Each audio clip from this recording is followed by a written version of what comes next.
महात्मा गांधी का स्वयं का बेटा अब्दुल्ला गांधी बन गया। महात्मा गांधी सबसे बड़े लीडर थे उस समय, अरे उनका बेटा मुसलमान बन गया तो हम तो लाखों को बना लेंगे। इस मुहिम को, इस सोच को तोड़ा किसने? आर्य समाज। भगत सिंह जी भी आर्य समाजी थे, महात्मा गांधी भी आर्य समाजी थे, वीर सावरकर भी आर्य समाजी थे। भगत सिंह की गिरफ्तारी हो जाती है, मुकदमा चलता है, मैंने ट्रायल को मंगवाया, इतना मोटा ट्रायल है। भगत सिंह अपने पूरे क्रांतिकारी जीवन में रुकते हैं तो आर्य समाज मंदिर में, छुपते हैं तो आर्य समाज मंदिर में, सासला छुपाते हैं तो आर्य समाज मंदिर में, बैठकें करते हैं तो गुरुकुलों के अंदर करते हैं, धन मिलता है तो आर्य समाज के लोगों से मिलता है। लाठियां पड़ी थी लाला लाजपत राय को, भगत सिंह उनके बेटे तो नहीं थे, भतीजे भी नहीं थे, भांजे भी नहीं थे, लेकिन संबंध कितना गजब का था। मेरे लाला जी पर लाठियां पड़ी है, मैं इसका बदला लूंगा। लाला लाजपत राय स्वयं को ही कहते हैं कि ऋषि दयानंद मेरे पिता हैं, आर्य समाज मेरी माता है। ये शब्द उनके हैं, मेरे नहीं। उनकी पुस्तक का नाम ही है आर्य समाज। कोई भी आर्य समाजी आता है और ये बोल देता है कि 80% जो स्वतंत्रता सेनानी थे वो आर्य समाजी थे। अशफाक उल्लाह खां के अंदर ये प्रेरणा कहां से पैदा हुई? राम प्रसाद बिस्मिल और अशफाक उल्लाह खां दोनों आर्य समाज शाहजहांपुर में रहे, दोनों सुबह यज्ञ करते। वो ये कहते हैं बिस्मिल तो हिंदू हैं, इसलिए अगले जन्म में ये फिर से जीवित होकर के फिर से देश के लिए लड़ाई लड़ लेंगे, लेकिन मैं मुस्लिम हूँ इसलिए मैं खुल करके पुनर्जन्म की बात नहीं कह पाता हूँ। लेकिन मुझे अगर अल्लाह मिल गए और उन्होंने मुझसे कहा कि बोलो क्या मांगते हो, तो मैं उनसे पुनर्जन्म ही मांगूंगा। स्वामी दयानंद सरस्वती जी तो एक धार्मिक व्यक्ति थे। एक धार्मिक व्यक्ति कैसे किसी को उग्र बना सकता है? आपका आर्यवर्त इन हिंदू कुश की पहाड़ियों से लेकर के अफगानिस्तान ईरान तक लेकर के और पूरा ये फैलता हुआ इंडोनेशिया, जावा, सुमात्रा, मलेशिया तक नीचे तक जाता, और इसका नाम आर्यवर्त था। ये चित्र दिखाने वाले वर्तमान परिप्रेक्ष्य में अकेले सन्यासी हुए हैं तो ऋषि दयानंद सरस्वती ही हुए हैं, जिन्होंने हमें झकझोर करके कहा दिया ये देश तुम्हारा भाई, तुम्हारे ऊपर कोई और शासन कर रहा है। हकीकत यह है कि उस समय हर एक आर्य समाजी को अंग्रेज सरकार शक की नजरों से देखना आरंभ कर चुकी थी। आर्य समाजी है तो इसका मतलब ये अंग्रेज सरकार का दुश्मन है, इसके ऊपर नजर रखो। आर्य समाजी कुछ भी हो, नास्तिक नहीं हो सकता। भगत सिंह जी अपने आप को नास्तिक ही बताते हैं। वो एक पुस्तक भी लिखते हैं कि मैं नास्तिक क्यों बना।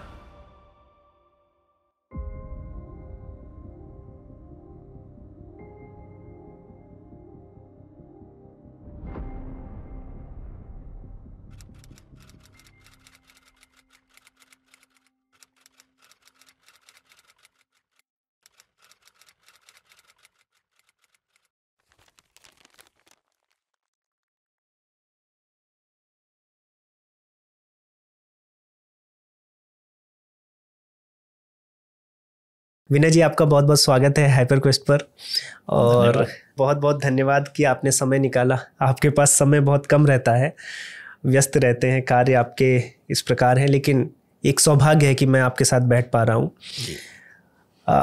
आज हम चर्चा करेंगे स्वतंत्रता संग्राम की और आर्य समाज के योगदान की, लेकिन ये जो रुचि मेरे अंदर आई इस विषय पर, वो रुचि इस प्रकार आई कि अभी हाल में एक मूवी आई थी केसरी 2, जलियांवाला बाग हत्याकांड पर थी, अक्षय कुमार और आर माधवन जी की थी। तो उस वीडियो के चक्कर में मैं रिसर्च कर रहा था जलियांवाला बाग हत्याकांड पर, अलग अलग पुस्तकें पढ़ रहा था कि क्या रीज़न था कि ये चीज़ें हुई। तो वहाँ मुझे समझ में आया कि पंजाब में जो गतिविधियाँ थी क्रांतिकारियों की, उसमें आर्य समाजी बहुत थे, और विशेषकर युवा, और उसमें अंग्रेज परेशान भी थे, क्योंकि मैंने अंग्रेज़ों की भी डॉक्यूमेंटेड बुक्स पढ़ी हैं जी। तो उसमें बहुत परेशान थे वो। इनफैक्ट वो गांधी जी को रोकते थे कि वो गांधी जी यहाँ तक ना आए, क्योंकि जो उनको लगता था कि आर्य समाजियों को गांधी जी भड़का रहे हैं। तो फिर वहाँ से मेरे अंदर ये रुचि आई कि आर्य समाजियों का भी कुछ योगदान है जो हमें पुस्तकों में नहीं पढ़ाया जा रहा है। फिर चूँकि मंच पे हमने बहुत से वक्ताओं से पॉडकास्ट किया है तो मित्र बन गए हैं, तो उसमें कुछ ने बहुत बड़े बड़े दावे किए कि भगत सिंह जी भी आर्य समाजी थे, महात्मा गांधी भी आर्य समाजी थे, वीर सावरकर भी आर्य समाजी थे। तो मैं कहा इस विषय को अब तह में इसके विस्तार कर लिया जाए और प्रमाणों को एक जगह पर एक मंच से इसको देखा जाए कि कितना प्रामाणिक है। एक तरह से इस विषय की पूरी छानबीन की जाए, एकदम तथ्यों को देखा जाए कि ये ऊपर ऊपर ना रह जाए, क्योंकि कोई भी आर्य समाजी आता है और ये बोल देता है कि 80% जो स्वतंत्रता सेनानी थे वो आर्य समाजी थे। तो यहाँ से प्रारंभ करेंगे कि जब स्वामी जी का जन्म हुआ 1824 में, उस समय जो भारत की स्थिति थी कि अंग्रेज़ों का शासन अब नींव पड़ना शुरू हो गई थी, युद्ध वो जीत चुके थे। उसके बाद से आर्य समाज को लेकर यही बातें होती आई हैं कि जो चाइल्ड मैरिज थी या स्त्रियों की शिक्षा को लेकर था, तो सामाजिक सुधार और जो धार्मिक सुधार थे उस पर आर्य समाज ने बहुत कार्य किया, ये जनमानस जानता है। लेकिन जब अंग्रेज हमारे राज्य कर रहे हैं, शासन कर रहे हैं, तो स्वामी दयानंद सरस्वती केवल समाज सुधार में ही लगे हुए थे, क्या उनका अंग्रेजों के विरुद्ध भी कुछ एक धारणा थी, एक विचार था? तो इस पर पहले हम स्वामी जी से प्रारंभ करेंगे, फिर हम ये जानने का प्रयास करेंगे कि कितने लोग फिर ये आर्य समाज से जुड़े और स्वतंत्रता संग्राम में योगदान दिए। वस्तुतः आर्य समाज की जब हम बात करें तो ऋषि ध्यान तक जाना ही पड़ेगा, क्योंकि आर्य समाज और ऋषि ध्यान, महर्षि ध्यान में कोई अंतर नहीं है। वो उनके, यूं समझिए कि उनके कार्यों को आगे बढ़ाने के लिए, उन्होंने जिन विचारधारा को आगे फैलाने के लिए कुछ लोगों को जिम्मेदारी दी भी, आप मिलकर के मेरी इन बातों को आगे बढ़ाइएगा, मेरा जीवन हमेशा नहीं रहने वाला। तो आर्य समाज मूलतः स्वामी दयानंद की बातों को और उनके द्वारा दिखाए गए रास्तों को आगे आगे बढ़ाने के लिए एक बड़ा संगठन के रूप में निर्माण हुआ। तो आर्य समाज और ऋषि दयानंद को एक ही रूम में मैं देखता हूँ। जहाँ तक आपने बात कही कि महर्षि दयानंद का जन्म जब हुआ उस समय अंग्रेजों का शासन था, उससे कुछ समय पहले, यानी कि जब उनका 1824 में जन्म हुआ, तो लगभग 100 साल पहले मान लेते हैं, मुगलों का शासन पूरी तौर पे था। मुगलों का शासन डिक्लाइन हो रहा था और अंग्रेजों का शासन आने की तैयारी थी। ईस्ट इंडिया कंपनी अपने आप के अस्तित्व के लिए काम कर रही थी। ठीक 1757 के आसपास अगर हम चले जाएं तो आपको ये देखने को मिलेगा कि मुगलों का शासन और अंग्रेजी शासन का बिल्कुल ट्रांसफ़र, एक दूसरे के ऊपर ओवरलैपिंग, थोड़ा थोड़ा। ईस्ट इंडिया कंपनी आई, व्यापार फैलाया। व्यापार फैलाने के बाद में उसे समझ में आ गया कि इनके ऊपर तो शासन करना बड़ा आसान है। बस उसके मन में था तो व्यापार, लेकिन स्थितियां देख करके लालच ऐसा आ गया कि क्यों ना शासन ही किया जाए इनके ऊपर। और जो उस समय के मुगल सम्राट छोटे छोटे रह गए थे, उनके ऊपर युद्ध करके उनके से शासन लेने की तैयारी कर ली गई। और ये युद्ध हुआ प्लासी के मैदान में। मैं वहाँ से एक स्टोरी को थोड़ा सा ले लेता हूँ, क्योंकि मूल जड़ में जाना बेहद आवश्यक है, तभी समझ में आ पाएगा क्या थे और कहाँ पर पहुँचना था। युद्ध हुआ प्लासी के मैदान में। एक तरफ क्लाइव की सेनाएं थी, एक तरफ सिराजुद्दौला जो मुगलों के सेनापति थे। दोनों अपने अस्तित्व के लिए लड़ रहे थे। सिराजुद्दौला चाहता था कि हमारी सत्ता बनी रहे, ईस्ट इंडिया कंपनी चाहती थी अब हमारी सत्ता आ जाए। बड़ी बात यह थी कि दोनों की सेनाओं में जो युद्ध करने वाले सैनिक थे, दोनों भारतीय थे। सिराजुद्दौला की सेना में शामिल भारतीय भी नहीं जानते थे कि यह मेरे ऊपर अधिकार करना चाहते हैं, और अंग्रेजों की सेनाओं में जो भारतीय युद्ध में शामिल थे सैनिक के रूप में, वो भी नहीं जानते थे कि यह मेरे ऊपर अधिकार करना चाहते हैं। यानी दोनों जिसके ऊपर अधिकार करना चाहते हैं वो दोनों ही उनकी तरफ से लड़ रहे हैं। यानी कि मैं जो उस बात को कहना चाहूँगा कि उस समय भारतीय जनमानस के मन में ये भाव था ही नहीं कि ये हमारा देश है। जिसने उनको सेना में भर्ती किया, उनको रोटी रोजी की व्यवस्था की, वो उसी के लिए लड़ने लग गए। उनको ये मालूम नहीं कि दोनों आपस में लड़ करके केवल मेरे ऊपर अपनी सत्ता जमाने के लिए बात कर रहे हैं। ये तो उस समय के जनमानस की सोच के बारे में थोड़ा सा मैंने आपको, क्लाइव जीत गए, ईस्ट इंडिया कंपनी का शासन मजबूत होता चला गया। आहिस्ता आहिस्ता बढ़ते बढ़ते बढ़ते 100 साल बीत गए और उनको लगा कि अब तो बस हम ऐसे देश का शासक बन चुके हैं जो धन संपत्ति से परिपूर्ण है, प्राकृतिक संपदाओं से परिपूर्ण है, और यहाँ का शासन हमें हमेशा हमेशा के लिए रखना है। तब उन्होंने इस देश का किसी ना किसी रूप में डेवलपमेंट अपने हित में करना शुरू कर दिया। यहाँ जो चीज़ देखने की है कि उस समय जब ये ईस्ट इंडिया कंपनी 100 साल यानी 1757 से लगभग 1857 के आसपास तक हम पहुंच जाते हैं, तो 100 सालों में ईस्ट इंडिया कंपनी ने देश के ऊपर लगभग पूरा अपना अधिकार कर लिया था। इधर एक और सत्ता काम कर रही थी, वो सत्ता थी बहादुर शाह जफर की। बने हुए तो थे नवाब, शासक तो थे, भारत के बादशाह भी थे। 57 का समय आ गया, लोगों के अंदर एक अंग्रेज सरकार के प्रति कुछ पैदा हुआ कि नहीं भाई, ईस्ट इंडिया कंपनी की सरकार नहीं होनी चाहिए। तो भाई कौन सी होनी चाहिए, ये बड़ा प्रश्न है, ध्यान दीजिएगा। कौन सी होनी चाहिए? उनका एक ही उद्देश्य था, बहादुर शाह जफर को दोबारा से हम भारत का शहंशाह घोषित करेंगे।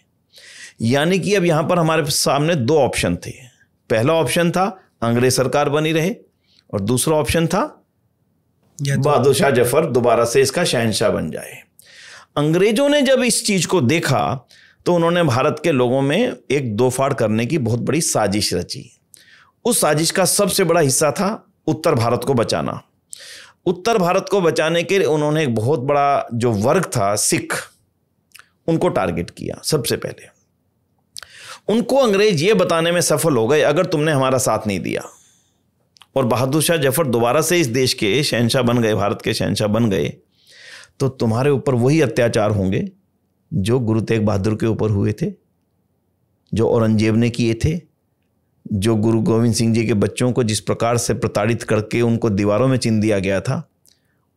और बहुधा सिखों को ये बात समझ में आ गई कि हाँ, बात ठीक है, उनका शासन नहीं वापस आना चाहिए। तो एक बहुत बड़ा वर्ग, जो प्रभावशाली वर्ग था पूरे पंजाब का, और ये पंजाब कोई आज के पंजाब से आप ना देखें, पूरे पंजाब का अर्थ ये देखें पूरा पाकिस्तान का आधा बड़ा हिस्सा, जो एक प्रभावशाली हिस्सा था, खासकर लाहौर, रावलपिंडी, मुल्तान, ये पूरा एक पंजाब का बहुत बड़ा क्षेत्र था। और वर्तमान का जो पंजाब का हिस्सा, हरियाणा का हिस्सा, ये पूरा पंजाब ही कहलाता था। वहां पर उनको ये बात कहलाने में अंग्रेज सफल हो गए कि आपको इस युद्ध में हमारा साथ देना है। ऐसी स्थिति में बहुत बड़ा बंटवारा हुआ। उधर से मुस्लिम वर्ग जो था वो निश्चित रूप से बहादुर शाह जफर को वापस लाना चाहता था, उसकी साजिश कहें, उसकी योजना के वापस लाना चाहता था।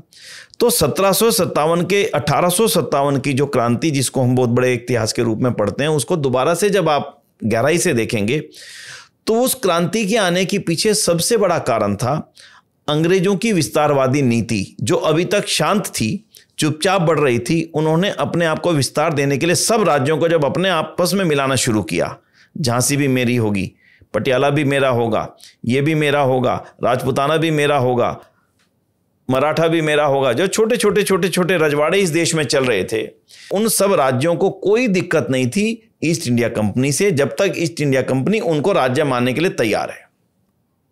जब तक यानी आप शासन करो, हमें दिक्कत नहीं, पर हमें अपने राज्य में शासन करने दो। जब ईस्ट इंडिया कंपनी ने उनके ऊपर ही शुरू कर दिया कि इस नियम से आपका राज्य हमारा, इस नियम से आपका राज्य हमारा, इस नियम से आपका राज्य हमारा, तब वो सब एक हुए और ये रिवोल्ट का बड़ा कारण बना।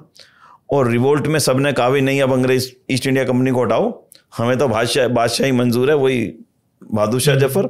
और कुछ समय के लिए उस मामले में सफल भी हो गए और बैठा भी दिया गया। यहां पर आकर के हमें विचार करना पड़ेगा कि यहां ना तो राष्ट्रवाद था, ना भारत का कोई नक्शा था, ना भारत में हमारी सरकार होनी चाहिए ये कोई तैयारी थी, ना भारत के लिए कोई राष्ट्रवाद या कोई पुराना इतिहास हमारे सामने था कि ये देश तो हमारा था। इस तरह की एक भी बात भारतीय जनमानस के सामने लगभग नहीं थी।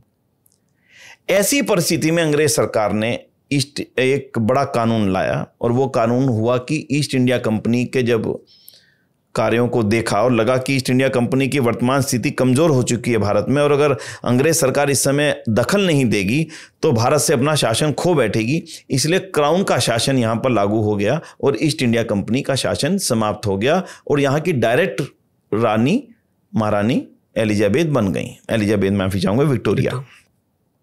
अब महारानी विक्टोरिया जब यहाँ पे बन गई तो अब चार्टर लाया गया कि भारतवासियों से हम निवेदन करते हैं, ईस्ट इंडिया कंपनी ने कुछ अत्याचार किए थे, निश्चित रूप से गलत थे, पर अब ऐसा आपके साथ में नहीं होगा। और अब ईस्ट इंडिया कंपनी चली गई है, अब महारानी का शासन हो गया है, और अब महारानी का शासन बिल्कुल आपके लिए होगा।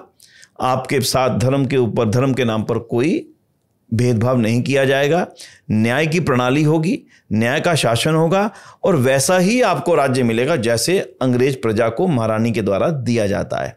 और जो एक बात उसमें लिखी थी, वो बात उसमें लिखी कि महारानी आप सबके ऊपर वैसा शासन करेंगी जैसा माता अपने पुत्रों के साथ करती है, यानी माता जैसा शासन होगा। यानी भारतीयों के गुस्से को ठंडा करने के लिए ये अलग अलग जगह पर दरबार लगा करके, चार्टर भेज करके, पढ़ करके ये बताया गया ताकि भारतीयों का गुस्सा ठंडा हो सके।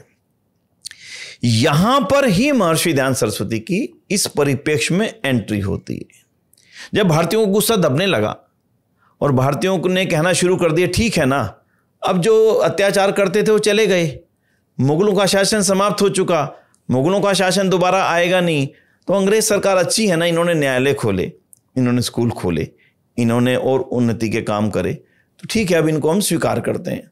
लेकिन उस समय तक ईस्ट इंडिया कंपनी द्वारा जो बहुत बड़े स्कूल खोल दिए गए थे, हमारे अभिजात्य वर्ग के बच्चों को पढ़ा करके अपना भक्त बनाने के लिए शिमला में, नैनीताल में, मसूरी में, ऊटी में, बंगाल में, कलकत्ता में, बॉम्बे में एक बहुत बड़ा वर्ग ऐसा तैयार हो चुका था जो अंग्रेज सरकार को पूरी तरह से सपोर्ट करता था। अब ठीक है भाई, अब गुस्सा मत करो, अब नाराज मत हो, अब ये अंग्रेज सरकार आ गई, अब महारानी आ गई है। ऋषि दयानंद यहां पर ही इस पूरे परिप्रेक्ष्य में सामने आते हैं और वो जिस बात को लिखते हैं वो इस सारे प्रकरण के मोड़ के रूप में साबित होती है। वहीं से मुझे लगता है कि एक नया सोच, नई चीज यहां से डेवलप होनी शुरू होती है। जब महारानी ने यह कहा कि मैं तुम्हारा माता पिता के समान पुत्रों जैसा पालन पोषण करूंगी, तब ऋषि दयानंद के शब्द पढ़िए। वो शब्द इतने गजब के हैं। शुरुआत कहां से होती है उन शब्दों की? कोई कितना भी करे। शब्द सुनिएगा, इससे पहले कुछ नहीं लिखा, यहां लिखा कोई कितना भी करे, परंतु जो स्वदेशी शासन होता है वह ही सर्वोपरि व उत्तम होता है। अब स्वदेशी शब्द इससे पहले के पूरे परिप्रेक्ष्य में 100, 150, 200 साल में आपके सामने कभी आया ही नहीं था। इस शब्द को देने वाले, इस शब्द को सोचने वाले, इस शब्द की व्याख्या को जन जन तक पहुंचाने वाले पहले महान व्यक्ति तो ऋषि दयानंद सरस्वती हुए। और उन्होंने कहीं नहीं लिखा, सत्यार प्रकाश जो उनका अमर ग्रंथ है उसके अंदर ये वाक्य अंकित किया और उसके बाद लिखा कि पूर्ण सुविधाएं देने वाला विदेशी शासक भी पूर्ण सुखदायक नहीं है। यानी वो कुछ भी हमें दे दे लेकिन वो हमारे लिए पूर्ण सुखदायक नहीं हो सकता। यहां से एक नई क्रांति शुरू हुई है। स्वदेशी क्या होता है भाई? स्वदेशी शासन का क्या मतलब है?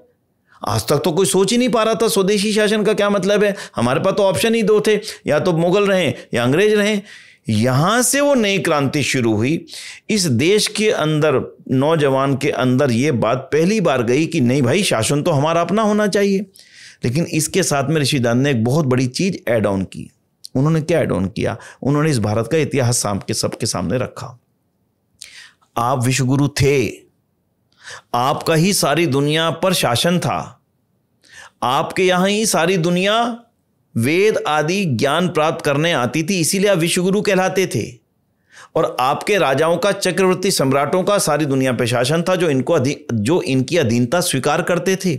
और आपका आर्यवर्त, प्राचीनतम नाम का जो वर्णन है वो यहां से लेकर के इन हिंदू कुश की पहाड़ियों से लेकर के अफगानिस्तान, ईरान तक लेकर के और पूरा ये फैलता हुआ इंडोनेशिया, जावा, सुमात्रा, मलेशिया तक नीचे तक जाता, और इसका नाम आर्यवर्त था।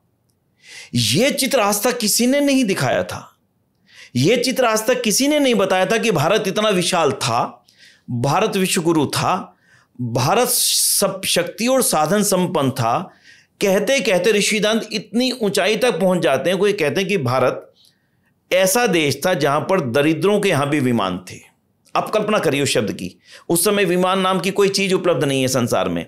ऋषि दयानंद लिख रहे हैं कि हमारे देश में दरिद्रों के यहां भी, यानी जो सबसे गरीब है उसके यहां भी विमान होता था, यानी इतने हम साधन संपन्न थे। अब इस सोच को सुनकर के पहली बार भारतीय जनमानस के अंदर यह बात आई, क्या यह देश हमारा है जो गरीब दीनहीन है? तो ऋषि दयानंद ने उसका उत्तर दिया, हम अपनी भूलों से, अपनी कमियों से, आपस के अंतर विरोधों से, वेदों के ऊपर ना चलने के कारण से और महाभारत के युद्ध में भाई भाइयों का विरोध हो जाने के कारण से कमजोर होते चले गए। और आज ये परिस्थिति है कि आज जिस पर हमारा कभी शासन था, आज वो हमारे पर शासन कर रहे हैं। ये चित्र दिखाने वाले, अकेले कहता हूं मैं इसमें कहीं शक शुबा नहीं रखता, ये चित्र दिखाने वाले वर्तमान परिप्रेक्ष्य में अकेले सन्यासी हुए हैं तो ऋषि दयानंद सरस्वती ही हुए हैं, जिन्होंने हमें झकझोर करके कहा दिया ये देश तुम्हारा भाई, तुम्हारे ऊपर कोई और शासन कर रहा है। वहां से एक नई जागृति शुरू हुई। उस जागृति का परिणाम आगे आने वाले समय में जब आएगा तब हम उसकी चर्चा करेंगे। लेकिन उस जागृति ने एक बड़ा प्रश्न लोगों के सामने फेंक दिया कि क्या हमें वापस अपना स्वदेशी शासन लाना है?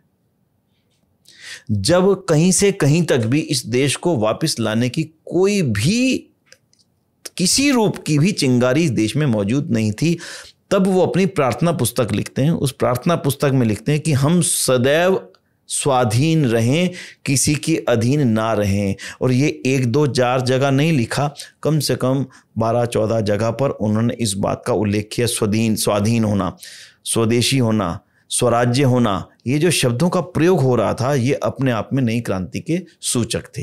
यहां से तो क्रांति हुई। इससे पहले आपको यह बताने वाला कोई नहीं था कि भाई ये देश तुम्हारा है। मैं समझता हूं नींव तो इसी से रखी गई, यहीं से एक नया भवन खड़ा होना शुरू हुआ। तब तक सब अंग्रेज सरकार को अपना हितैषी मान करके ही चल रहे थे।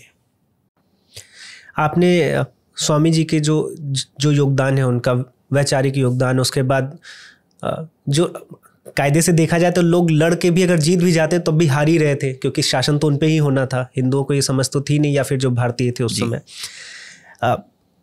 आचार्य जी के जो विचार थे स्वामी जी के, वो जब आगे बढ़े, लोग जुड़ना प्रारंभ हुए, तो उसके बाद से ही ये बताया जाता है कि फिर इस तरह के क्रांतिकारी विचार घर घर तक पहुंचे और लोगों ने बीड़ा उठाया। फिर अब मैं इस पर ही आऊँगा कि फिर क्या ये कहना उचित है कि हमारे जो स्वतंत्रता सेनानी हैं उनमें 80% या फिर भगत सिंह जैसा जो बड़ा नाम है, मतलब आज स्वतंत्रता संग्राम में अगर हमें पुस्तकों में भी हम पढ़ते हैं तो महात्मा गांधी जी हो गए या भगत सिंह जी हो गए, नेताजी सुभाष हो गए, तो इनका नाम सबसे आगे आता है। उसमें भी आर्य समाज ये दावा करता है कि भगत सिंह जी आर्य समाजी थे, महात्मा गांधी जी आर्य समाज से प्रेरित थे, वीर सावरकर थे, और भी ऐसे बहुत नाम है, राम प्रसाद बिस्मिल जी थे, लाला लाजपत राय जी थे। तो ये क्या सच है? सच में ये सभी आर्य समाजी थे? मतलब इस पर भी मैं चाहता हूँ। देखिए, इतना बड़ा सच है कि कोई चाह कर के भी इसको डिनाई करने की हिम्मत कर नहीं सकेगा। मैं मान लीजिए इस बात का समर्थक हूँ, लेकिन कोई विरोधी बैठेगा तो भी उसके जो सच्चाई बीत चुकी, जो एक इतिहास बन चुका, उसको बदलने की स्थिति किसी के हाथ में भी होती नहीं। भगत सिंह जी का नाम ले लेते हैं, हालांकि थोड़ा सा आगे चले गए, लेकिन फिर भी यहां से शुरू कर लेते हैं। अच्छा। भगत सिंह किस परिवार से थे? भगत सिंह सिख परिवार से थे। उनके पूज्य दादाजी सरदार अर्जुन सिंह जी थे। सरदार अर्जुन सिंह जी के 2 भाई और भी थे। एक भाई कृषि में रहे, खेती ही करते रहे। एक भाई पूरी तरह से अंग्रेज भक्त थे, जो मैंने आपको 1857 का परिप्रेक्ष्य बताया। ज्यादातर परिवार अंग्रेजों के सहयोग में ही अपने आगे बढ़ रहे थे। अकेले अर्जुन सिंह जी क्यों एक अलग राह पर चल पड़े, उसके पीछे की कहानी है। ऋषिदान का आगमन हुआ और ये किसी वकील साहब के मुंशी थे अर्जुन सिंह जी। ऋषिदान के दर्शन हो गए उनके, बस दर्शन करते ही जीवन बदल गया। अर्जुन सिंह जी ने स्वामी दयानंद से यज्ञोपवीत ग्रहण किया।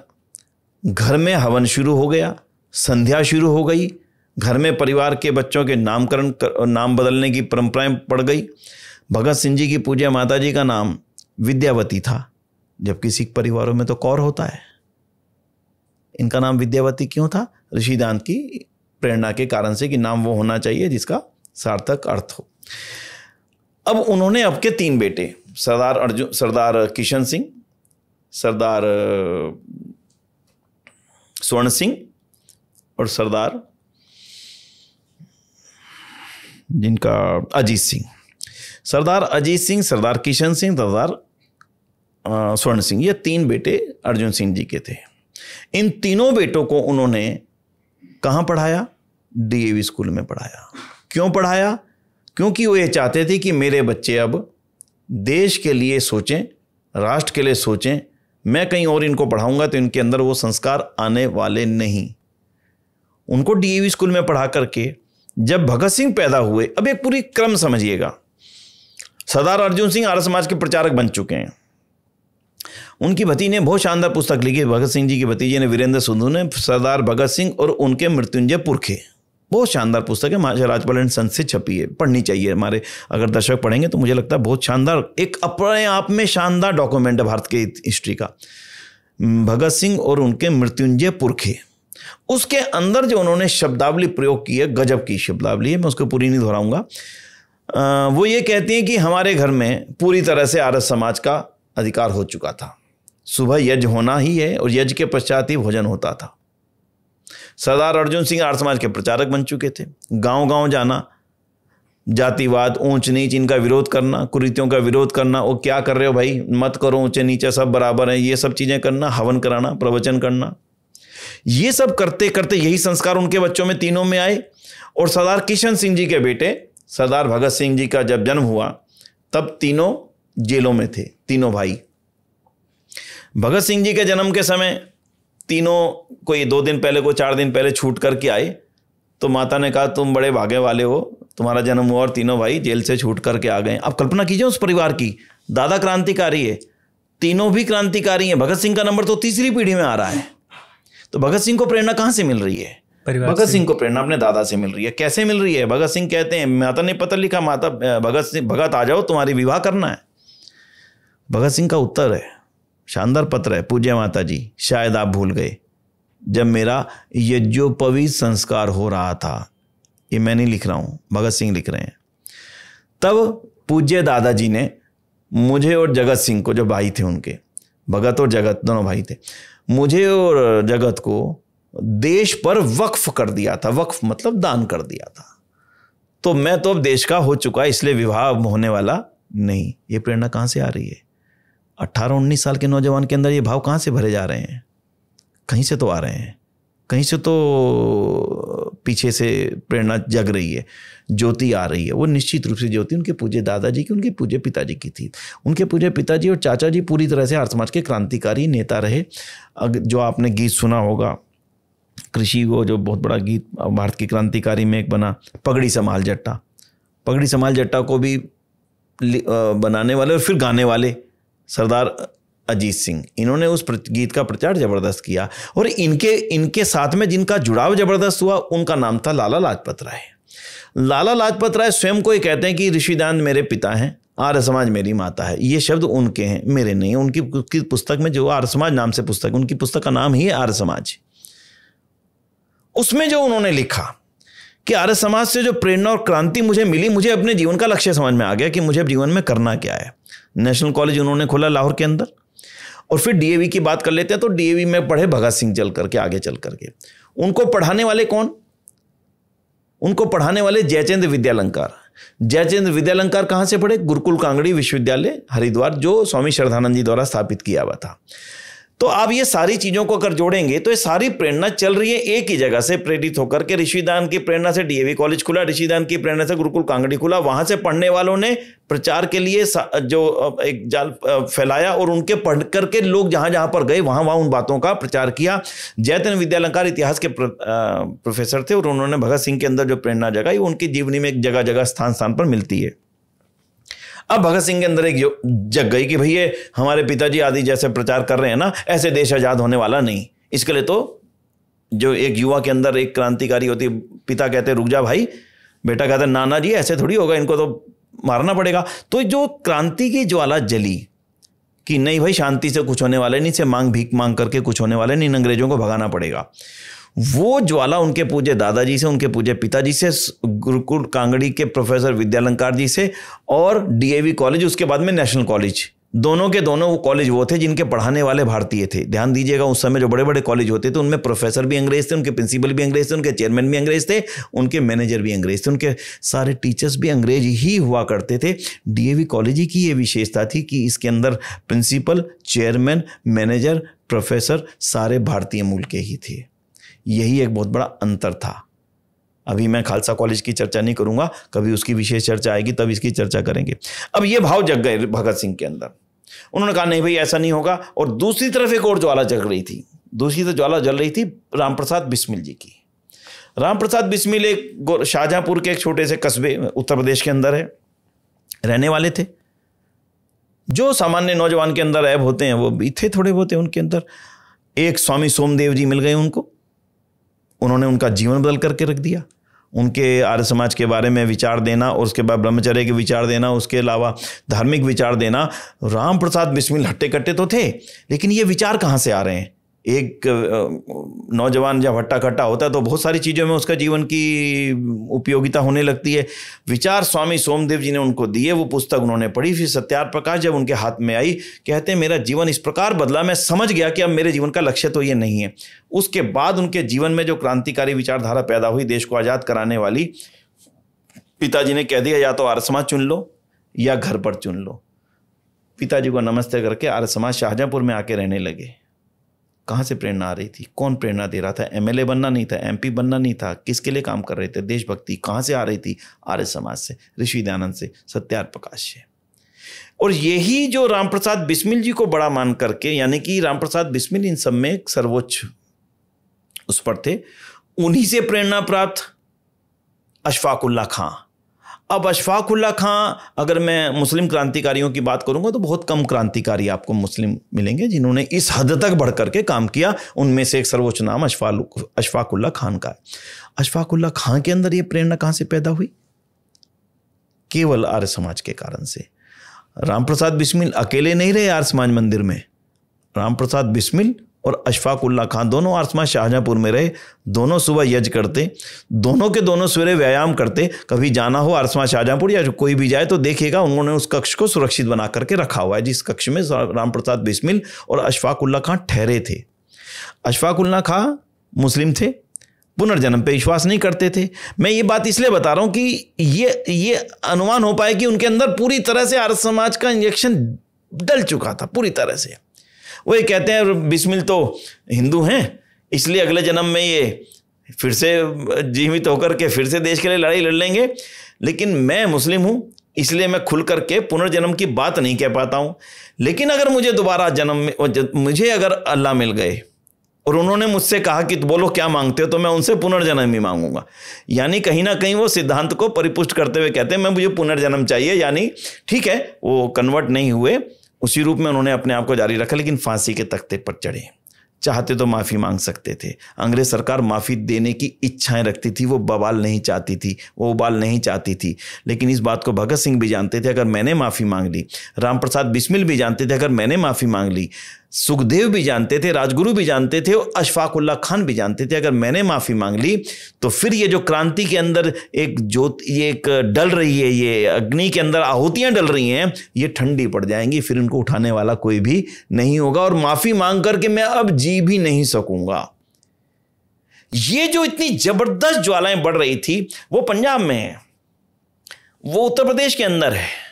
दोनों का आपस में कोई संबंध नहीं है। लेकिन इस सत्यार प्रकाश ने, आर्य समाज ने, ऋषिदांत की प्रेरणा ने सबको एक विचारधारा में पिरो कर रख दिया। भाई परमानंद को ले लें, लाला लाजपत राय को ले लें, स्वामी श्रद्धानंद को ले लें, भगत सिंह को ले लें, राजगुरु को ले लें, सुखदेव को ले लें, रामप्रसाद बिस्मिल, अशफाक उल्लाह खान को ले लें, करतार सिंह सराभा को ले लें। करतार सिंह सराभा अपने आप में एक अलग हस्ती हैं। मदन लाल ढींगरा को ले लें, उधम सिंह को ले लें, फिर वीर सावरकर को ले लें, और सबसे बड़ी चीज जो छोटी सी चर्चा बाद में आएगी उसकी अभी हम टच कर देते हैं, श्यामजी कृष्ण वर्मा को ले लें। इन सबको पिरोइए इकट्ठा और फिर इनमें कॉमन चीज ढूंढिए। इन सबके अंदर एक कॉमन की कौन सी कॉमन चीज है? अकेली एक चीज कॉमन मिलेगी, सत्यार प्रकाश, आर्य समाज और ऋषिदांत। तीसरी दूसरी कोई कॉमन बात मिलने वाली नहीं है। इसके बाद में क्या कहेंगे हम? कौन सा कारण था इनको बनाने वाला? अब इसको थोड़ा सा आगे चलते हैं। भगत सिंह की गिरफ्तारी हो जाती है, मुकदमा चलता है, मुकदमे के अंदर ट्रायल होता है। तो ट्रायल के अंदर मैंने ट्रायल को मंगवाया, इतना मोटा ट्रायल है। अच्छा। हिंदी में उसको ट्रांसलेट किया, लाहौर की कोर्ट से वो आया। हमारे गुरुकुल कांगड़ी विश्वविद्यालय में उसकी प्रतियां रखी हुई हैं ट्रायल की, हिंदी में ट्रांसलेट करने बाद में मैंने उसको पूरा पढ़ा। मैं हैरान हो गया। भगत सिंह अपने पूरे क्रांतिकारी जीवन में रुकते हैं तो आर्य समाज मंदिर में, छुपते हैं तो आर्य समाज मंदिर में, सामान छुपाते हैं तो आर्य समाज मंदिर में, असला छुपाते हैं तो आर्य समाज मंदिर में, गुरुकुल के अंदर बैठकें करते हैं तो गुरुकुलों के अंदर करते हैं, धन मिलता है तो आर्य समाज के लोगों से मिलता है, छुपने की जगह मिलती है तो आर्य समाज के लोगों के द्वारा उपलब्ध कराई जाती हैं। जितने भी बयान हो रहे हैं उस पूरे ट्रायल के अंदर, उसमें 4 चीजें बार बार आती हैं: गुरुकुल, डीएवी, आर्य समाज, ऋषि दयानंद, सत्यार प्रकाश। ये 5 चीजें उनके पूरे ट्रायल में आती हैं। मैं क्षमापूर्वक इस बात को कहूँगा, पूरे जीवन में यानी क्रांतिकारी जीवन में उनको छुपने के, रहने के लिए आर्य समाज के अलावा कोई भी स्थान सुरक्षित नहीं लगा। इसके पीछे का क्या कारण देखेंगे आप? अभी कल परसों ही मैं कलकत्ता गया, तो कलकत्ता का आर्य समाज मंदिर है जिसमें सबसे ऊपर वाली कमरे के अंदर भगत सिंह रहे थे। जब वो हैट पहन करके पहली बार रवाना हुए थे तो कलकत्ता गए थे, वहीं पर उनका व्यवस्था की गई रहने की। जब वो चलने लगे तब बताया कि मैं भगत सिंह हूँ और मेरी ये थाली कटोरी तो सुरक्षित रख लेना। थाली कटोरी वहाँ पर उनकी जिसमें खाना भोजन करते थे सुरक्षित रहे। वो बम बनाने के सामान की जानकारी करने के लिए कलकत्ता में पहुंचे थे। आप इन छोटी छोटी चीज़ों को ले लीजिए, सरदार अर्जुन सिंह से लेकर उनके पिताजी से लेकर डीएवी स्कूल को लेकर, डीएवी कॉलेज को लेकर, गुरुकुल कांगड़ी को लेकर के, राम प्रसाद बिस्मिल, और इस पूरी चेन को लेकर के देखेंगे तो ये स्पष्ट हो जाएगा कि ये पूरी की पूरी चेन जो लीड कर रही थी, ध्यान दीजिएगा, लीड कर रही थी। पीछे साथी बहुत सारे लगेंगे लेकिन लीड के ऊपर बात होता है, लीड किस विचारधारा से प्रेरित होकर के वो लीड किया जा रहा है।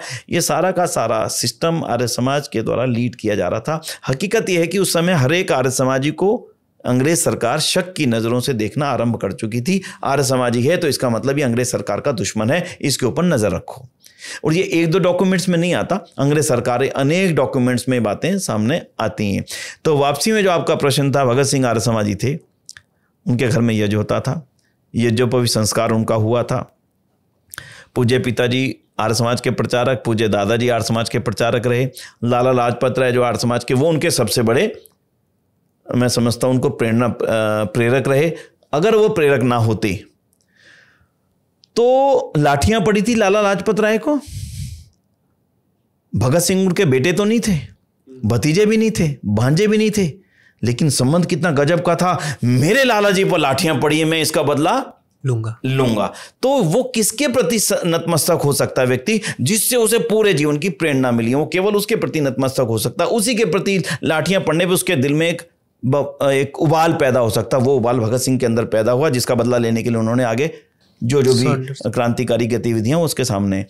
तो इसमें कोई किसी तरह का कोई शक नहीं कि भगत सिंह जी और जितने भी क्रांतिकारी उस समय के थे वो सारे ऋषि दयानंद से पूरी तरह से प्रेरणा प्राप्त है। क्योंकि ऋषि दयानंद ने एक ही ज्योति दी थी कि ये देश हमारा और इसको आज़ाद हमने कराना है, बाहर वाला कोई आकर के इसको आज़ाद कराने वाला नहीं। तो इसलिए भगत सिंह निश्चित रूप से पूरे जीवन आर्य समाज के आसपास ही उनका जीवन बीता, और इसलिए इस बारे में कहने की कोई शक मुझे नहीं लगता रह जाती। फिर कोई प्रश्न हो तो आप जरूर पूछेंगे तो जरूर इसका उत्तर देने की कोशिश करूंगा। नहीं, मेरे मन में एक प्रश्न ये आ रहा है कि जिस प्रकार से हम देख रहे हैं कि एक पूरी आपकी जो पीढ़ी है पीछे की, वो आर्य समाज से ओतप्रोत है, उनके विचारों से। आप जहाँ पढ़ने जाते हैं वो भी वहाँ पर भी आपको आर्य समाज के विचार दिखते हैं। फिर जो पूरा सर्किल आपने बताया है, राम प्रसाद बिस्मिल हो गए, उसके बाद लाला लाजपत राय जिनका उन्होंने बदला लिया और सॉन्डर्स को गोली मार दी। आर्य समाज में आपने बताया कि जो उनका अभी पूरा आपके पास डॉक्यूमेंट आया उसमें वो बताते हैं कि कहाँ कहाँ छुपे, कहाँ कहाँ उन्होंने पनाह ली थी। तो आर्य समाज से इतना उत्प्रोत होने के बाद भी भगत सिंह जी अपने आप को नास्तिक ही बताते हैं। वो एक पुस्तक भी लिखते हैं कि मैं नास्तिक क्यों बना। तो इस पर मैं जानना चाहूँगा कि वो नास्तिक क्यों फिर अपने आप को कहते हैं। मैं पहले तो उस डॉक्यूमेंट को बहुत ज़्यादा हम उसको ऑथेंटिक नहीं मान पाते। अच्छा, वो डॉक्यूमेंट भगत सिंह जी के जीवन के बाद ही पब्लिश हुआ। उसको पब्लिश करने वाले कुछ वो लोग थे जो उनके साथ जेल में साथी थे। भगत सिंह जी उसके अंदर बहुत शानदार बात लिखते हैं उसी डॉक्यूमेंट में जिसकी आप बात कर रहे हैं। अभी मैं उसकी ऑथेंटिसिटी पर प्रश्न उठाऊंगा। ठीक बात है कि उस शब्द पे भी प्रश्न उठेगा निश्चित रूप से, क्योंकि वो लिखते हैं कि आर्य समाजी कुछ भी हो, नास्तिक नहीं हो सकता। ये शब्द उसी लेख का एक पार्ट है जो जिस लेख की आप चर्चा कर रहे हैं। उस लेख को पूरा पढ़ा है। उस लेख के अंदर कुछ चीज़ें आपस में विरोधाभासी हैं। एक व्यक्ति जब लिखता है, बड़ा लर्नड पर्सन थे भगत सिंह, कोई सामान्य व्यक्ति नहीं थे। जो व्यक्ति ये जानता है कि जो मैं जो कर रहा हूँ इसका परिणाम क्या होगा, इसकी सज़ा क्या होगी, और वो सज़ा मुझे जीवन में 23 साल की उम्र होती क्या है। आप ये देखिए ना, 23 साल की उम्र के अंदर जो व्यक्ति इतना लर्नड है, इतना आगे चल रहा है। मैंने तो लिस्ट देखी है, वो बुक्स कौन सी पढ़ते हो।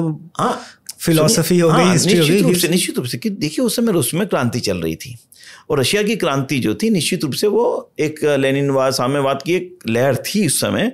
वो भी हमारे देश के नौजवानों को भी प्रभावित कर रही थी। तुम भी भैया अपने देश को आज़ाद कराओ, हम भी करा रहे हैं, तुम भी कराओ। तो उस समय उनकी कहानियों को पढ़ना, उनके तरीकों को देखना, कैसे उन्होंने क्रांति की है, ये सामान्य भी आज भी हम कोई काम करते हैं तो देखते हैं कौन कौन इस काम को कर रहा है, उनकी पुस्तकें उठाओ, देखो भाई ये कैसे कर रहे हैं। तो उनका कहीं ना कहीं भगत सिंह जी पे भी उनके कार्यों का प्रभाव रहा होगा। लेकिन वो नास्तिक हो गए हों ऐसा मैं कभी भी स्वीकार कर नहीं पाता किसी रूप में भी। जितने भी पत्र उनके मिलते हैं, उपलब्ध होते हैं, उन सभी के ऊपर 3 चीज़ें कॉमन है। एक ओम, अच्छा, एक नमस्ते। नमस्ते शब्द अपने आप में आर्य समाज की पहचान है। नमस्ते का आरंभ भी आर्य समाज ने किया। उससे पहले अभिवादन के अलग अलग तरीके से थे, कोई किसी तरह से करता था, कुछ बोल के करता था। और तीसरा आपका अति विश्वासी। ये जो शुद्ध हिंदी है, मैं ये कहना चाह रहा हूं, ये हिंदी का जो प्रचलन उस समय शुद्ध अंग्रेजी थी या उर्दू थी या फारसी थी। हिंदी का प्रचलन केवल आर्य समाजी परिवारों में था। यहीं से वो बहुत तेजी से आगे बढ़ा और हिंदी आज एक अच्छी देश के अंदर एक स्थान प्राप्त कर सकी। उसके पीछे ऋषिदान का बहुत बड़ा प्रभाव है। वो देशभक्ति पर कैसे प्रभाव डाल रहा है वो एक अलग विषय है, अभी उस पर नहीं जाएंगे। लेकिन जब भी भगत सिंह अपने पत्र लिख रहे हैं, भगत सिंह अपने पिताजी को, अपने दादाजी को, अपनी माताजी को पत्र लिख रहे हैं, उन 3 चीज़ों को कॉमन लिख रहे हैं। ईश्वर का नाम ऊपर ओम को लिखना, मुझे लगता कि ये सिद्ध करेगा कि वो नास्तिक हो चुके थे।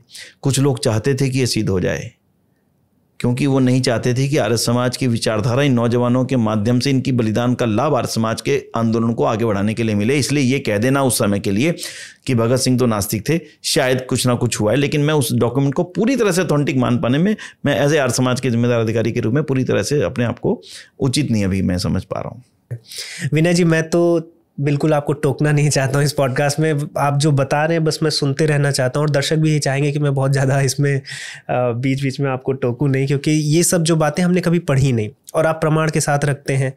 मैं पूरी कोशिश करूँगा कि प्रमाणों को मैं इस पॉडकास्ट में अटैच भी करूँ, सो दैट कि किसी को अगर इंटरेस्ट है तो वो पढ़े भी। जी, भगत सिंह जी की हमने बात कर ली, आपने बोला हम तो बहुत आगे भी चले गए।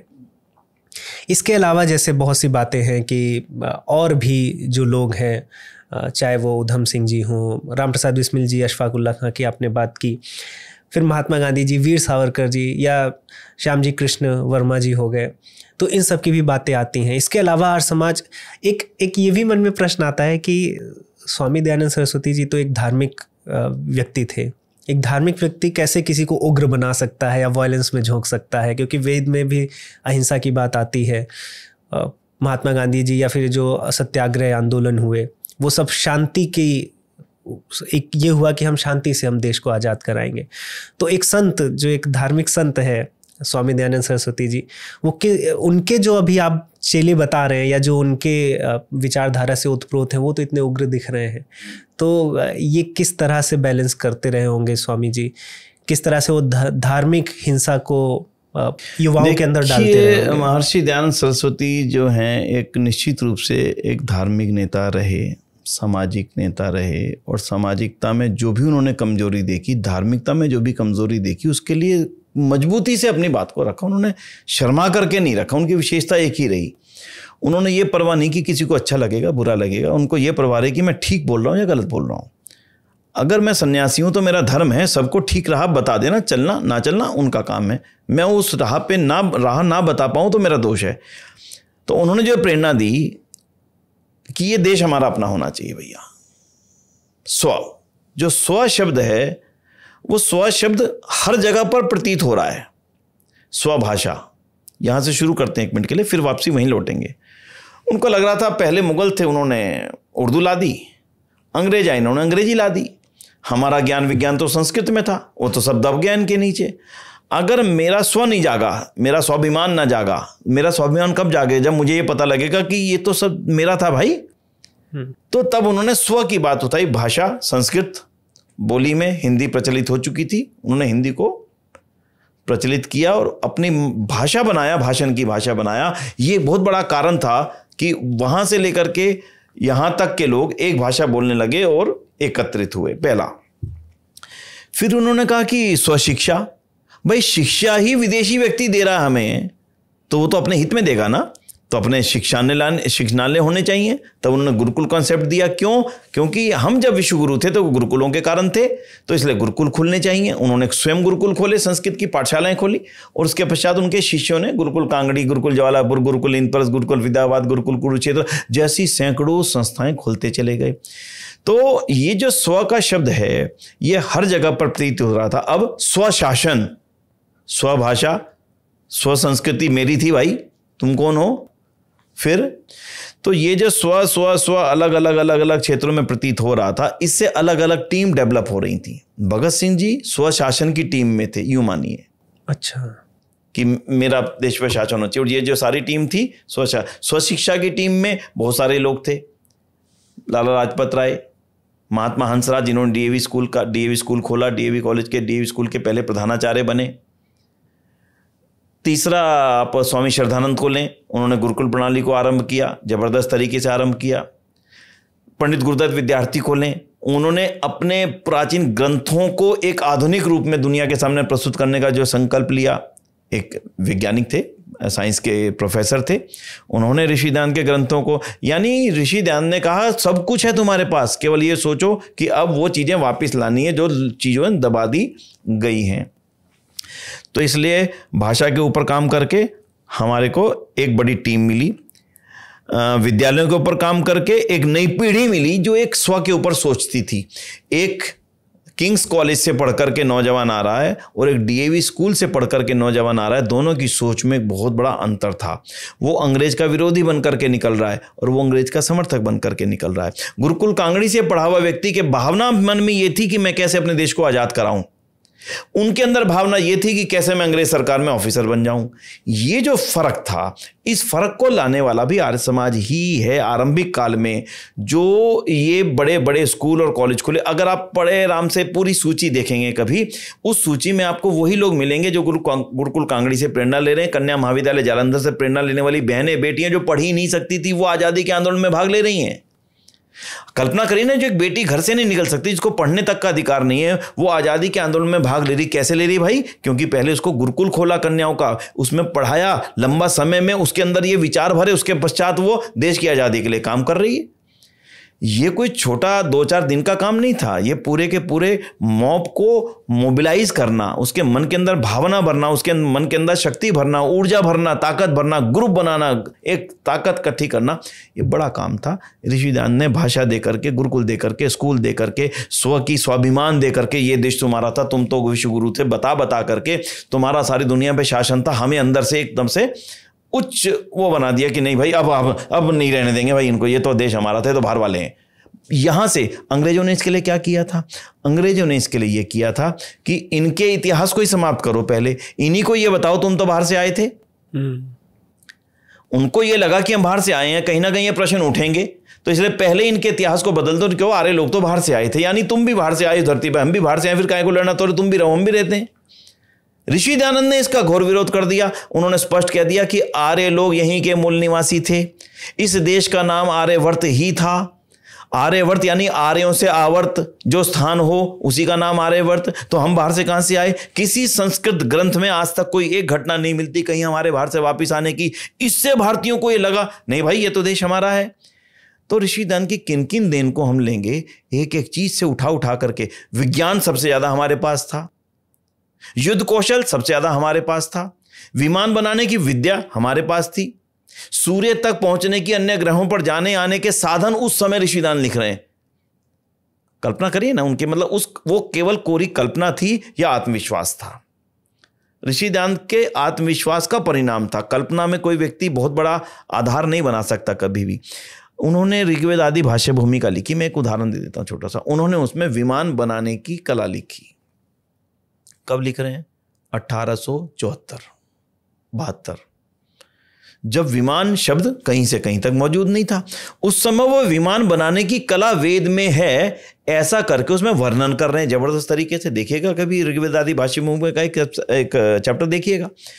अब जब लोगों को लगा कि कहे तो दयानंद ठीक रहे हैं, बिल्कुल इनकी बातों में दम है, इनकी बातों में आधार है, इनकी बातों में सत्यता है, इनकी बातों में पूरी तरह तर्क है, तब जाकर के वो एक्सेप्टेंस शुरू हुई। और वो एक्सेप्टेंस एक बड़े मॉब के रूप में डेवलप हुई। कोई भाषा के लिए काम कर रहा था, कोई शिक्षा के लिए काम कर रहा था, कोई कन्या शिक्षा के लिए काम कर रहा था, और जो दूसरी चीजें बहुत बड़ा हमें कमजोर कर चुकी थी आजाद कराने के लिए, वो धार्मिक अंधविश्वासों की रूढ़ियां और बेड़ियां। विधवा विवाह नहीं होंगे, हजारों लाखों विधवाएं होकर के अलग घर बैठ गईं। बेटियां पढ़ाई नहीं जाएंगी, लाखों करोड़ों बेटियां जब पढ़ाई नहीं जाएंगी तो उनसे आने वाला परिवार, उनसे आने वाली संतानें कैसे देश के लिए सोच पाएंगी? तो इसलिए कन्या शिक्षा जरूरी है। शिक्षा के लिए चाहे जो मर्जी बहिष्कार सहने पड़े, आर्य समाज ने वो शिक्षा दी, ऋषि दयानंद ने प्रेरणा दी, विधवा विवाह शुरू हुए, चाहे हमें बहिष्कार सहने पड़े। और इसके साथ जो जबरदस्त समस्या थी हमारे समाज के साथ में, ऊंच नीच की, वो यहां पर समाप्त हो रही है।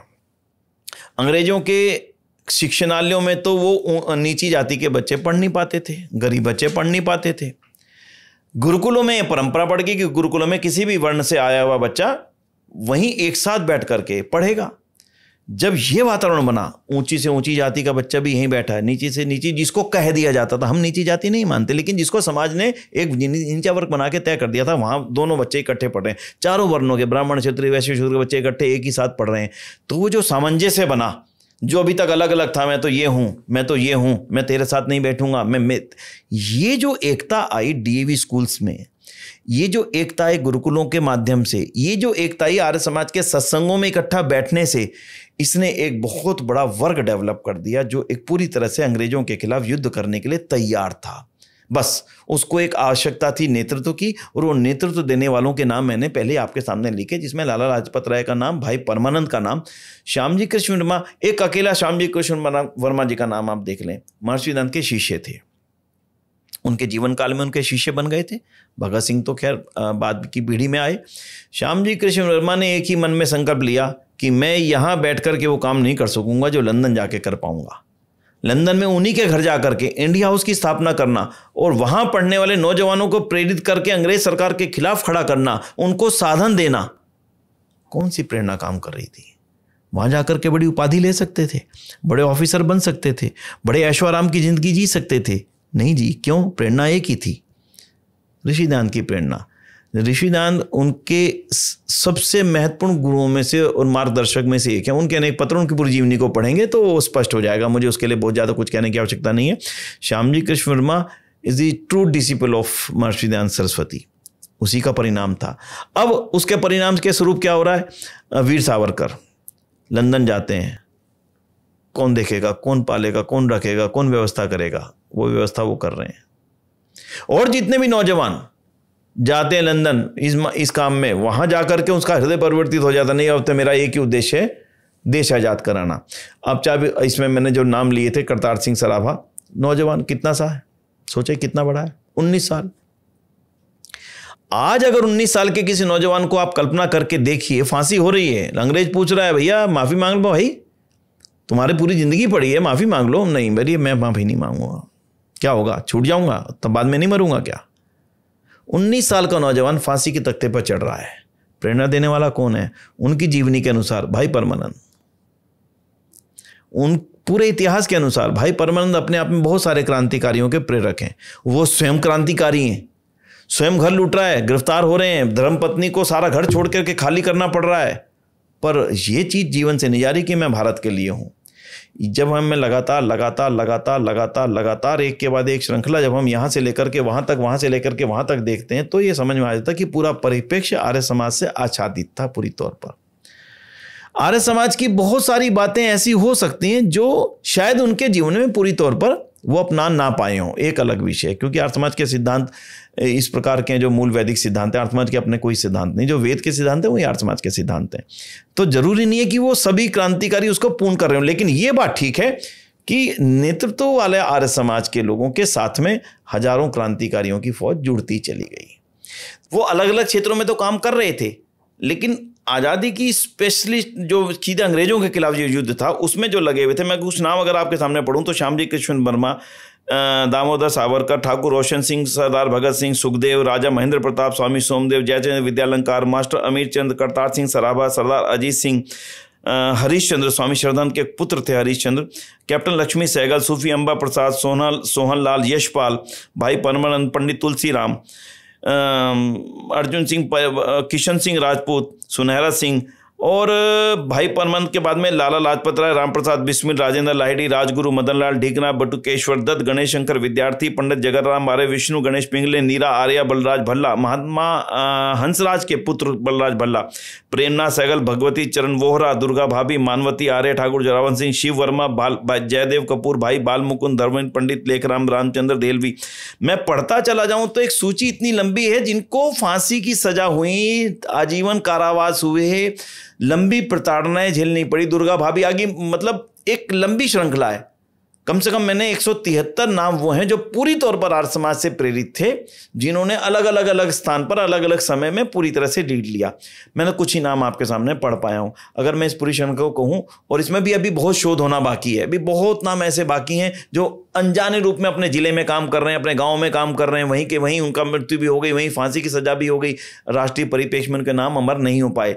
लेकिन अंग्रेज सरकार ने जो एक काम किया, आर्य समाजियों की फौज में भर्ती पर रोक, कारण कि ये राष्ट्रभक्त नहीं है, ये राष्ट्र विरोधी हैं। उनकी फिर एक फाइल चली ऊपर तक कि क्या आर्य समाजियों की देशभक्ति पे प्रश्न चिन्ह लगाया जाए और उनको अंग्रेजी सेना के अंदर भर्ती होने से रोका जाए। तो नीचे से नोटिंग्स आई, आर्य समाजी देशभक्त, आर्य समाजी ईमानदार होते हैं, आर्य समाजी सच्चे होते हैं, ये काम में बहुत मेहनती होते हैं, लेकिन ये जहां भी इकट्ठे बैठते हैं अंग्रेज सरकार का विरोध करते हैं। ये लास्ट लाइन है उसमें कि इनसे हमें सरकार को कोई डर नहीं है, काम करने में मेहनती हैं सभी लोग, ईमानदार है, बेहद ईमानदार है, सत्यवादी हैं पूरी तौर पर काम करने में, लेकिन जब इकट्ठे सत्ता में बैठते हैं तो ये अंग्रेज सरकार के विरोध में योजनाएं बनाते हैं। तो इन नोटिंग के साथ में उन्होंने फिर क्या किया कि अंग्रेज सरकार के उच्चतम पदों पे आर्य समाजियों के जाने के लेकर बेहद सावधानी बरती जाए, और आर्मी के अंदर अफसर बनाने पे आर्य समाजियों के ना भर्ती होने पे सावधानियां बरती जाएं।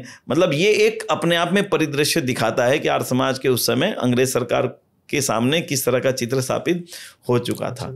तो ये मैंने केवल इसलिए आपके सामने रखी कि एक चित्र बन जाए कि आर्य समाज अंग्रेजों की नज़र में। एक वैलेंटाइन शिरोल हैं, बहुत बड़े लेखक हैं अंग्रेजों के, उन्होंने एक पुस्तक लिखी इंडिया अनरेस्ट। अगर आप दर्शकों को दिखा सके पुस्तक तो नेट पे उपलब्ध है, इंडिया अनरेस्ट, यानी कि भारत के अशांत होने के पीछे उन्होंने पूरी उसकी स्टोरी लिखी है वैलेंटाइन शिरोल ने। उसके अंदर एक चैप्टर अकेले आर्य समाज दिया है, सिंगल चैप्टर पे आर्य समाज की। आर्य समाज को बहुत बड़ा कारण मानते हैं भारत की अशांति पैदा होने के लिए। तो ये थोड़ा अलग अलग विषय में। अब आर्थिक स्वतंत्रता भी तो जरूरी थी, तो यहां पर एक बहुत महत्वपूर्ण विषय है। मुझे दुख इस बात का कभी कभी होता है जब भी स्वदेशी की बात मैं कभी बच्चों से, नौजवानों से करता हूं कि स्वदेशी के बारे में किसने चीज को आगे बढ़ाया, तो हाथ खड़ा करके बच्चे सर मैं बताऊंगा। मैं बताओ भाई, बोले महात्मा गांधी। दुख होता है, ऐसा नहीं महात्मा गांधी ने उस बात को आगे नहीं बढ़ाया, मैं उसको नहीं कहूंगा, लेकिन शुरुआत करने वाला कौन था? ऋषि दयानंद सरस्वती। कब? सत्यार्थ प्रकाश से भी पहले, यानी 1870 में वो लिख रहे हैं, स्वदेशी वस्त्र पहनने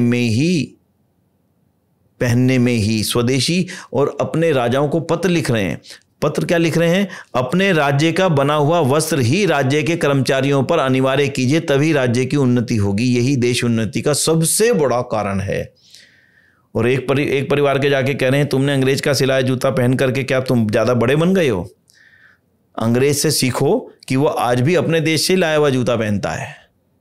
यानी वो कितनी बड़ी प्रेरणा दे रहे हैं कि हमें स्वदेशी, ये स्वदेशी का जो भाव पैदा हुआ कि हमें अपने देश के उत्पादन को ही आगे बढ़ाना, हमें देश के उत्पादन को ही उपयोग करना है, ये जो भाव पैदा हुआ, इससे लगा कि अब मुझे देश की आर्थिक उन्नति में सबसे बड़ा योगदान। आज अगर हम प्रधानमंत्री जी को देखें तो लगातार पिछले 10 वर्षों से जिस एक विषय पे लगातार फोकस कर रहे हैं वो अपने देश में निर्माण और अपने देश के बने हुए का उपयोग। ये प्रेरणा 1870 में ऋषि दयानंद उस समय लगातार दे रहे हैं सत्यार्थ प्रकाश के माध्यम से। और जो स्वदेशी आंदोलन खड़ा हुआ उस समय, स्वदेशी इंप्रूवमेंट मटेरियल इंप्रूवमेंट सोसाइटी, स्वदेशी स्टोर, स्वदेशी डिपार्टमेंटल स्टोर, बॉम्बे स्टोर, आज की डेट में उसका नाम बॉम्बे स्टोर है, जो कभी स्वदेशी स्टोर के नाम पर ऋषि दयानंद के समय आरंभ हुआ था। तो ये सब चीजें मिलकर के देश को आजाद कराने के लिए बढ़ रही थी। एक तरफ मेरा स्वदेशी भाव बढ़ रहा था, एक तरफ मेरी भाषा बढ़ रही थी, एक मेरे विद्यालय बढ़ रहे थे। एक चीज बीच में छूटी हुई थी, मेरा पैसा मेरे हाथ में नहीं है तो कहाँ है? अंग्रेजों के बनाए हुए बैंकों में है। पैसा भारतीयों का है और बैंक अंग्रेजों के हैं, ये कैसे चलेगा भाई? तो आर्य समाज के प्रवर्तकों ने इस बात को बड़ा विचार किया, ये नहीं होना चाहिए। तो भारत की पहली स्वदेशी पूंजी का बैंक, जिसमें पहले भारत की पहली स्वदेशी मतलब हमारी पूंजी होगी, हम किसी के अधीन नहीं रहेंगे, हमारा बैंक होगा, आर्य समाज लाहौर ने खोला, पंजाब नेशनल बैंक। उसकी स्थापना आर्य समाज लाहौर के अंदर हुई। पहले खाताधारक लाला लाजपत राय बने, उसके थोड़े दिन बाद उसको आर्य समाज मंदिर के सामने किराए पे कमरा लेकर के खोल दिया गया, क्योंकि ये व्यापारी कंसर्न है तो आर्य समाज मंदिर में ठीक नहीं है, सामने खोल दिया गया। लंबे समय तक वो आर्य समाजियों का बैंक ही कहलाता रहा।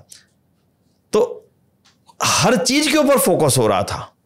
देश को आजाद कराने के लिए सत्ता भी चाहिए, भाषा भी चाहिए, स्कूल भी चाहिए, गुरुकुल भी चाहिए, आर्थिक सिस्टम भी चाहिए, स्वदेशी भी चाहिए, अभिवादन भी चाहिए, ऊंच नीच की खाई भी खत्म करनी है, और अंधविश्वास सबसे बड़ी चीज जिसके लिए ऋषिदान ने चोट की, कन्या शिक्षा के साथ और चीजें तो की, लेकिन जो बड़ी चोट की वो अंधविश्वास पर करी। और क्या लिखते हैं, अगर तुम अपनी बाजियों पर विश्वास रखते, केवल भगवान पर भरोसा करके ना बैठते, तो कभी सोमनाथ का मंदिर भी ना टूटता। तुम तो भगवान पर विश्वास किए बैठे रहे, भगवान बचाएंगे, भगवान बचाएंगे।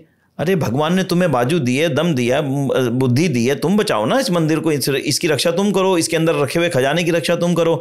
तो इसलिए उन्होंने जो बुद्धि की प्रेरक, ऋषिदान ये कह रहे हैं कि परमात्मा आपका प्रेरक है, पर पुरुषार्थ तो तुम्हें करना पड़ेगा।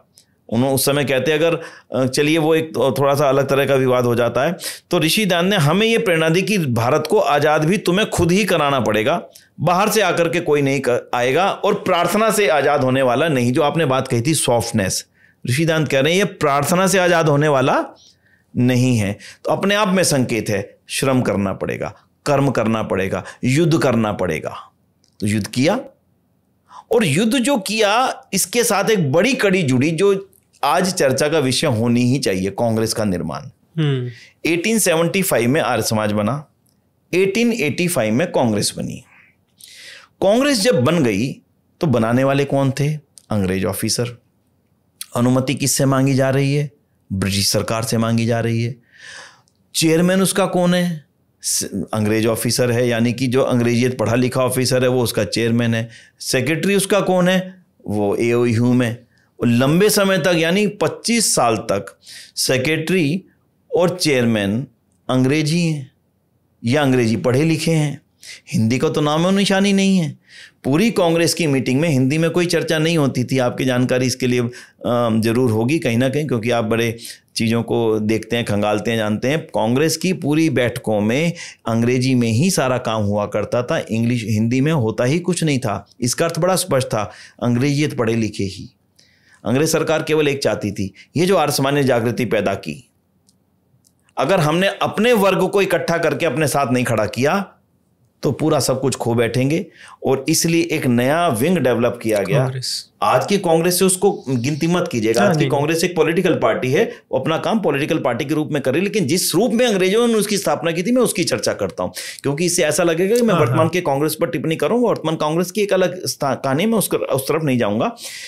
यहां पर देखने की बात है, इसमें आगे चलकर के गर्म दल और नरम दल बने। हाँ, हम पढ़ते हैं पुस्तकों में गर्म दल, वो गर्म दल और नरम दल क्या है, यहां ये पहचानना बड़ा जरूरी है। मुझे लगता है आज की इस चर्चा में गर्म दल और नरम दल की एक अलग व्याख्या आपके सामने आने वाली है। गर्म दल क्या था? सीधी सी बात, ऋषिदान ने कहा स्वदेशी चाहिए भाई, अपना देश चाहिए, अब हमें और कुछ मंजूर नहीं है। और नरम दल क्या था? यार ये जो दे रहे ले लो, इनसे न्यायपालिका ले लो, कुछ नौकरियां ले लो, राजनीतिक में आरक्षण ले लो, कुछ एमएलए की पोस्ट ले लो, कुछ एमपी की पोस्ट ले लो। नरम दल का एक ही मानना था कि इनसे प्रेम से, प्यार से बैठ के, चिंता करके, गोल मेज बैठा करके जो मिल सकता हो वो ले लो। अंग्रेज सरकार भी उन्हीं को देना चाहती थी ताकि वो लीडरशिप के रूप में डेवलप हो सके कि हम देखो अंग्रेजों से ये लेकर के आए, सरकार से ये लेकर के आए। गर्म दल क्या चाहता था? भाई मांगने से कुछ मिलेगा नहीं और अब इनसे हम मांगेंगे नहीं, हमें पूर्ण स्वराज्य चाहिए।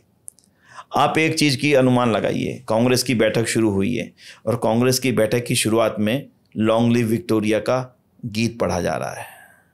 वो कैसे अंग्रेज सरकार के विरोध में बात करेंगे बैठ करके? Long live Victoria, long live Victoria, रानी तुम अमर रहो, रानी तुम बढ़ती रहो, स्वस्थ रहो। और जब समाप्त हो रहा है तब क्राउन का शासन अमर रहे। क्या कहेंगे इसके? उस कांग्रेस से आप कैसे अपेक्षा करते थे कि वो देश की आज़ादी के लिए काम करेगी? वो अंग्रेजों के हितों में काम करने वाले लोगों को इकट्ठा करके एक मंच पे लाने का माध्यम था, साधन था, सो किया। लेकिन 1905 आते आते 20 साल बीतते बीतते अलग अलग स्थानों के जब लोग कांग्रेस के अंदर एंट्री होनी शुरू हो गई, लाला लाजपत राय, स्वामी श्रद्धानंद, लाल बाल पाल की जो जोड़ी बनी, इन सब ने आकर के जब इनके विचार मिले और फिर विचार मिलकर के बस एक अब और कोई मांग नहीं है भाई, केवल आज़ादी की मांग है। उसको भी 15 साल तक रोक के रखा गया कांग्रेस के अंदर आने से, उस प्रस्ताव को आने से, नहीं आने देंगे। क्यों? उस समय भी जो सबसे शीर्ष नेतृत्व में बैठे थे कांग्रेस के, वो फीड बाई इंग्लिश गवर्नमेंट थे। इस कारण से बातें लंबे समय तक कांग्रेस के मंच पर नहीं आ सकी। फाइनली 1920 आते आते जब एक बहुत बड़ा धड़ा नीचे इस बात को फैलाने में कामयाब हो गया, आर्य समाज की स्थापना हुए कितने साल हो चुके थे? 45 ईयर्स। पूरे देश में आर्य समाज का जाल बिछ चुका था। पूरे देश के लगभग हर हिस्से में आर्य समाज मंदिर, डीएवी स्कूल, डीएवी कॉलेज, गुरुकुलों, मतलब एक बहुत बड़ा जाल आर्य समाज का बन चुका था। बहुत बड़े कार्यकर्ताओं के रूप में आर्य समाज के कार्यकर्ताओं ने, सन्यासियों ने, उपदेशकों ने, प्रचारकों ने और इन सारी संस्थाओं ने लाखों की फौज खड़ी कर दी थी। और वो फौज अब पूरी तरह से अंग्रेज सरकार के साथ लोहा लेने के लिए तैयार थी। उसी फौज के नेतृत्व करने वाले रामप्रसाद बिस्मिल थे, उसी फौज का नेतृत्व करने वाले लाला लाजपत राय थे, उसी फौज का नेतृत्व करने वाले सरदार भगत सिंह थे, उसी फौज का नेतृत्व करने वाले और बहुत सारे क्रांतिकारी थे, चाहे वो खुदीराम बोस हों, चाहे वो राजेंद्र लाहिड़ी हों, चाहे वो दिल्ली के बम कांड में अमीर चंद भाई बाल मुकुंद हों, चाहे वो अमीर चंद हों, चाहे इनमें से एक एक नाम उठाते चली जाएगा। फिर इनके नाम को पलट करके पीछे जाइएगा, पीछे आपको आर्य समाज की छाप मिलेगी। इनके पीछे आपको सत्याग्रह प्रकाश की छाप मिलेगी। इनको फीड देने वाले आपको आर्य समाज के लोग मिलेंगे। इनको छुपाने वाले आपको गुरुकुल जैसी संस्थाएं, गुरुकुल अपना इंद्रप्रस्थ फरीदाबाद के अंदर एक ऐसी संस्था थी जहाँ पे सारे क्रांतिकारियों को छुपने का सबसे सरल रास्ता, पहाड़ियाँ थी, जंगल था और गुरुकुल था, उसमें छुपने का सबसे सरल रास्ता था, वो मिलेगा। अगर आप इन चीज़ों की गहराई में जाएंगे तो मैंने आज इसलिए इस चीज़ को रखा कि कांग्रेस के अंदर भी केवल और केवल अंग्रेज परस्ती थी, उसी का नाम बदल करके थोड़ा नरम दल किया गया। अच्छा, मैं बड़ा स्पष्ट हूँ इसमें। वो उनका इतना ही था कि नहीं यार ठीक है ना, अब जो मिलता है ले लो, लेकिन गरम दल वही था जो पूरी तरह से अब अंग्रेज सरकार के द्वारा पोषित लोगों की सुनना नहीं चाहता था। फाइनली नरम दल की विजय हुई, उनका शासन कांग्रेस के ऊपर बना रहा। ये बाहर आ गए और इन्होंने जमीन का युद्ध आरंभ कर दिया। जिस जमीन के युद्ध में भगत सिंह शहीद हुए, जिस जमीन के युद्ध में रामप्रसाद बिस्मिल को शहादत मिली, जिस जमीन के युद्ध में लाला लाजपत राय को शहादत मिली, जिस जमीन के युद्ध में और अनेक क्रांतिकारी शहीद हुए, चाहे भाई बाल मुकुंद हो, बहुत सारे आर्य समाज के जितने भजनोपदेशक थे, आर्य समाज के सन्यासी थे, आर्य समाज के कार्यकर्ता थे, उनके बच्चे, वो स्वयं आर्य समाज के उपदेशक स्वयं जेलों में बंद हो रहे हैं। वो एक दो नहीं, वो केवल धार्मिक प्रवचन नहीं दे रहे हैं, जहां वो धार्मिक प्रवचन दे रहे हैं वहीं वो देशभक्ति के लिए पूरी तरह से काम कर रहे हैं। ये बातें उठी कहां से? 80% आर्य समाजी थे। ये थोड़ी सी चर्चा होनी चाहिए। जेलों में महात्मा गांधी ने आह्वान किया। महात्मा गांधी सीधे तौर पे आर्य समाज से प्रेरित नहीं थे, ये बात स्पष्ट रहनी चाहिए। अच्छा, आर्य समाज भी कभी इस बात को क्लेम नहीं करता कि महात्मा गांधी सीधे तौर पे आर्य समाज की विचारधारा से प्रेरित थे, लेकिन महात्मा गांधी ने जिन चीजों को मुद्दा बनाया, उन मुद्दों को आर्य समाज लंबे समय से पहले से ही कार्य कर रहा था। उन्होंने स्वदेशी को बनाया, उनको समझ में आ गया स्वदेशी देश के लिए जरूरी है।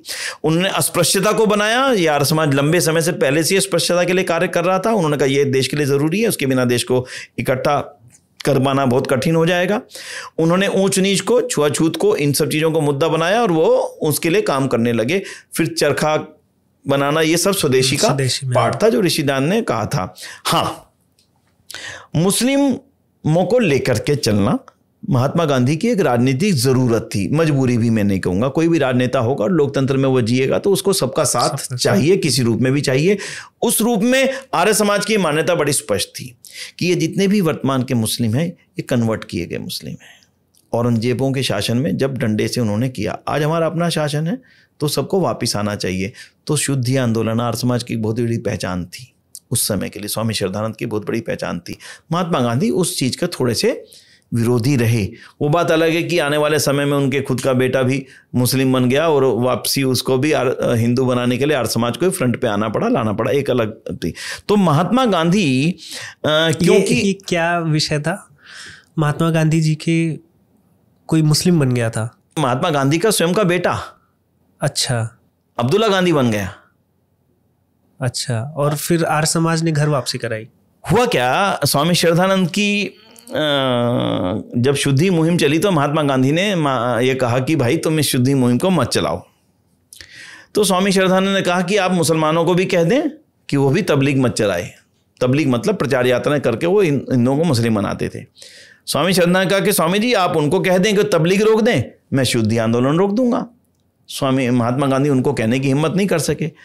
समय का चक्र ऐसा चला कि उनका खुद का बेटा मुस्लिमों के जाल में कह लें या जो मर्जी उसको शब्द बोलें, विचारधारा से प्रेरित कह लें या फिर मुस्लिम बन गया। अब माँ तो माँ होती है।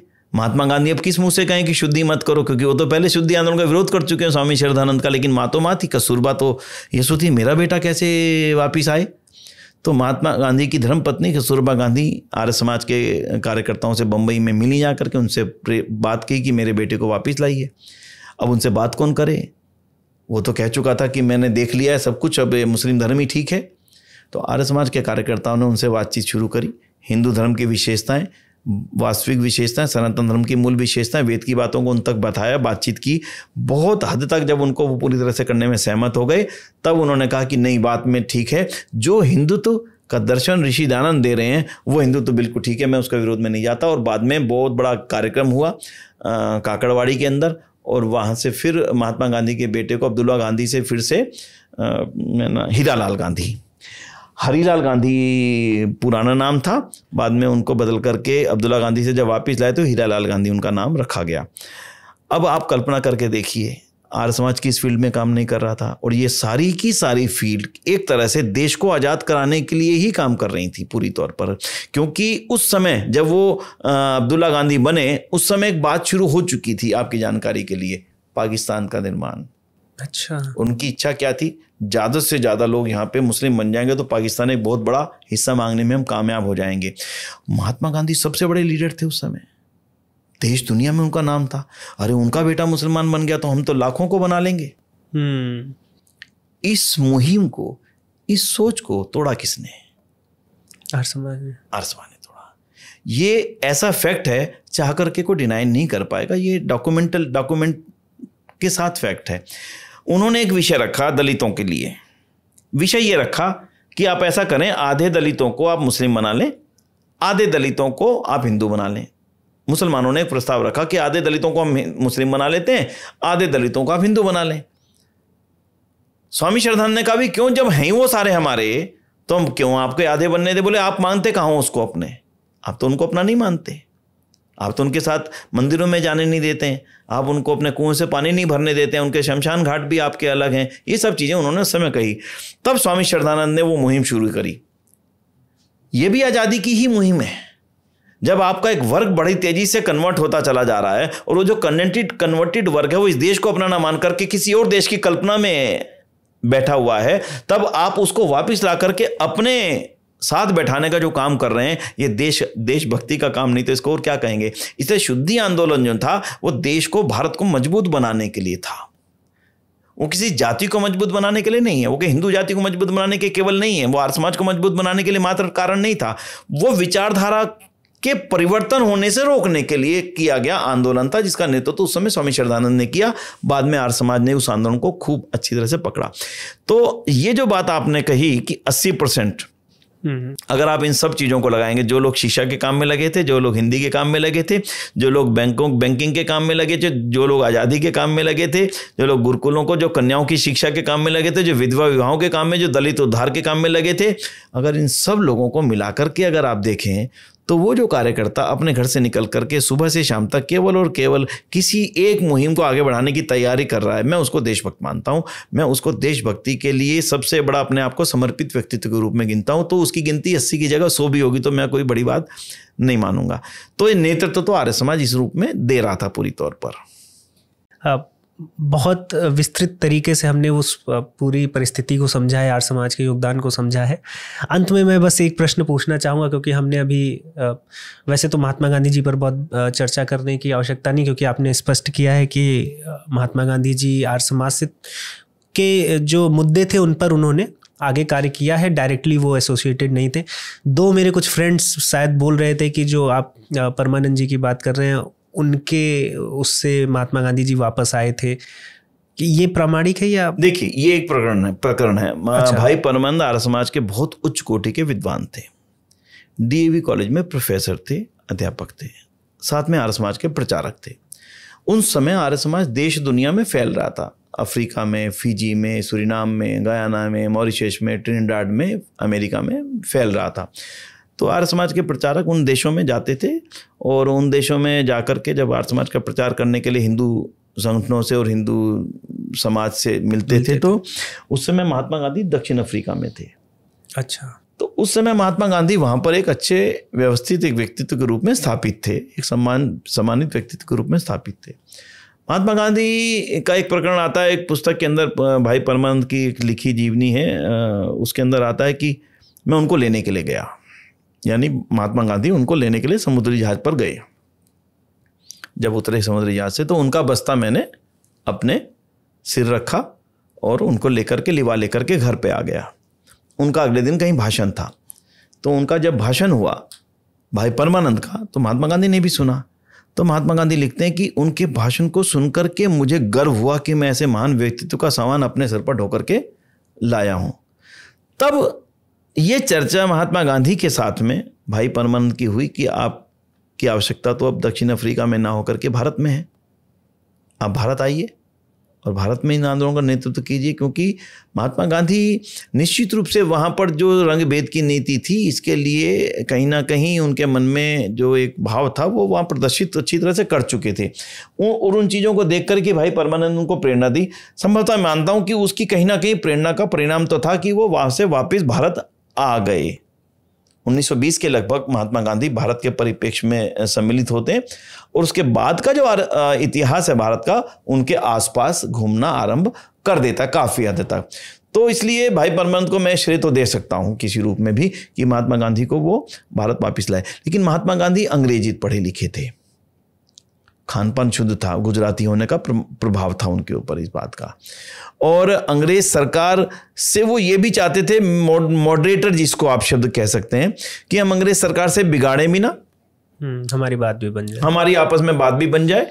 और मैं उनको शुद्ध देशभक्त तो मानूंगा। मैं तो कभी भी नहीं कहूंगा कि महात्मा गांधी देश के लिए कुछ गलत सोचे। मैं इस बात को कहने की परिस्थिति में कभी भी नहीं रहूंगा। क्रांतिकारियों की बातों को लेकर के उनके विचार कुछ अलग होना, कि वो नहीं चाहते थे कि ये बम फेंके जाएं, बंदूकें फेंकी जाएं। और मैं ये भी मानता हूं कि बिना वो माहौल बने जो क्रांतिकारियों की आहुति से जो अग्नि प्रज्वलित हुई है इस देश के अंदर, उसके हुए बिना अंग्रेज भी महात्मा गांधी की बात को स्वीकार नहीं करते। जलाई तो वो अग्नि उन हमारे क्रांति वीरों ने थी, जिसके लाभ शब्द ना कहें तो जिसके प्रभाव का लाभ लेकर के महात्मा गांधी ने अंग्रेजों के साथ में वार्ताएं शुरू करी। उनका तरीका कुछ अलग था, अंग्रेजों का सोच कुछ अलग थी, पर अंग्रेज भी अपने ही विचारों वाले व्यक्ति को सत्ता सौंपना चाहते थे। तो वो आगे का एक अलग प्रकरण है, मैं उस प्रकरण में अब जाना नहीं चाहूंगा। नहीं, मुझे स्पष्ट करना था क्योंकि ये एक बात और आती है अंत में। बस मैं यही एक अंतिम प्रश्न रहेगा मेरा कि हमने ये देखा कि हर एक फ्रंट पर आर्य समाज ने काम किया, चाहे वो आर्थिक, देश की आर्थिक स्थिति रही हो या फिर हमें हमारा स्वशासन चाहिए हो, फिर हमने धार्मिक सुधार या फिर जो सामाजिक हमने क्या कि छुआछूत नहीं होनी चाहिए, ऊंच नीच नहीं होनी चाहिए। इसमें एक स्पष्टता मुझे ये चाहिए कि जैसे ये आर्य समाज के जो पहले के आंदोलन ने, बाद में बहुत से लोगों ने उसको आगे बढ़ाया। जैसे आपने बताया महात्मा गांधी जी ने, कि ऐसे बाबा भीमराव अम्बेडकर है, उन्होंने भी जात पात के विनाश के लिए कार्य किया। तो बस मुझे इतना जानना है कि जैसे बाबा भीमराव अम्बेडकर जी हैं तो वो मनुस्मृति को नहीं मानते थे या उसको जलाया भी, बट आर्य समाज मनुस्मृति को मानता है। तो दोनों के गोल सेम है कि जाति पाति हटनी चाहिए। बाबा भीमराव अम्बेडकर भी मनुस्मृति में ही पाते हैं कि इस तरह का शूद्रों के विरुद्ध या फिर और जाति पाति। तो आर्य समाज क्यों मनुस्मृति को मानता है? बाबा भीमराव अम्बेडकर जी ने जिस मनुस्मृति को जलाया था वो जलाने लायक ही थी। अच्छा। स्वार्थपूर्ण मिलावट जिस ग्रंथ में कर दी गई हो, अपने हित की बातें लिख करके उसको धर्म ग्रंथ के रूप में प्रस्तुत कर दिया गया हो, तो वो सबका नेतृत्व नहीं कर सकती। तो जिस मनुस्मृति को बाबा साहब भीमराव अम्बेडकर जी ने पढ़ा, वो तो उसी लायक थी जो उन्होंने जिसके साथ जो सलूक किया। लेकिन मूल मनुस्मृति जिसमें हर व्यक्ति की उन्नति की पर्याप्त व्यवस्थाएं की गई हों, हर व्यक्ति समाज में ऊंचे से ऊंचे स्थान पर जा सकने की क्षमताएं जहां प्राप्त करता हो, वो मनुस्मृति आर्य समाज कल भी स्वीकार करता था, आज भी स्वीकार करता है।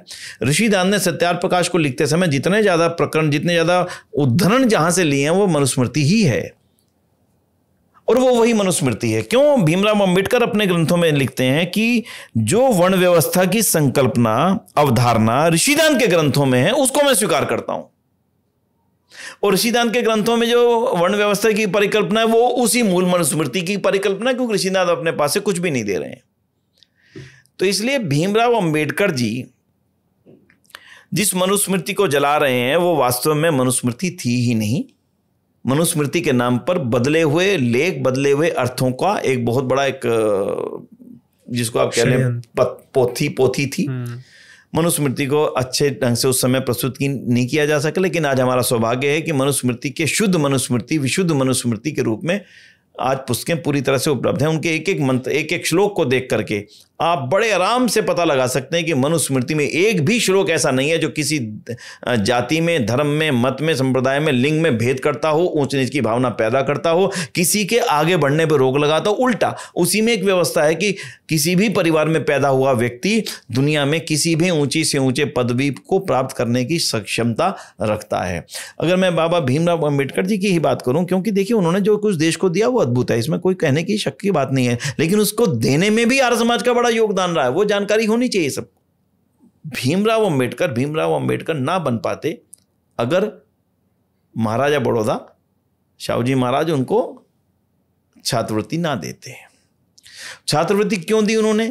क्योंकि उन्होंने अपने राज्य में दलित परिवारों के बच्चों को ऊंचा उठाने का कार्यक्रम आरंभ कर दिया था, और वो आरंभ ऋषिदान की प्रेरणा के कारण किया था। और आर्य समाज के बहुत बड़े प्रचारक आत्माराम अमृतसरी जी को लाकर के लाहौर से इस काम को अपने यहाँ पे सौंपा था, जिनका काम था पूरे बड़ौदा राज्य के अंदर दलित परिवारों के बच्चों को उठाना और उनको ऊंचा ले जाना, और दलित पाठशालाएं खोलना और दलित पाठशालाओं का निरीक्षण करना। यह सौंपा गया काम आत्माराम अमृतसरी जी को। भीमराव अंबेडकर दलित परिवार से थे, पढ़ तो गए, लेकिन पढ़ने के बाद जब नौकरी की बात आई तो बड़ौदा में रहने का स्थान कहीं नहीं मिला उनको। क्यों? अपने घर में कौन रखे?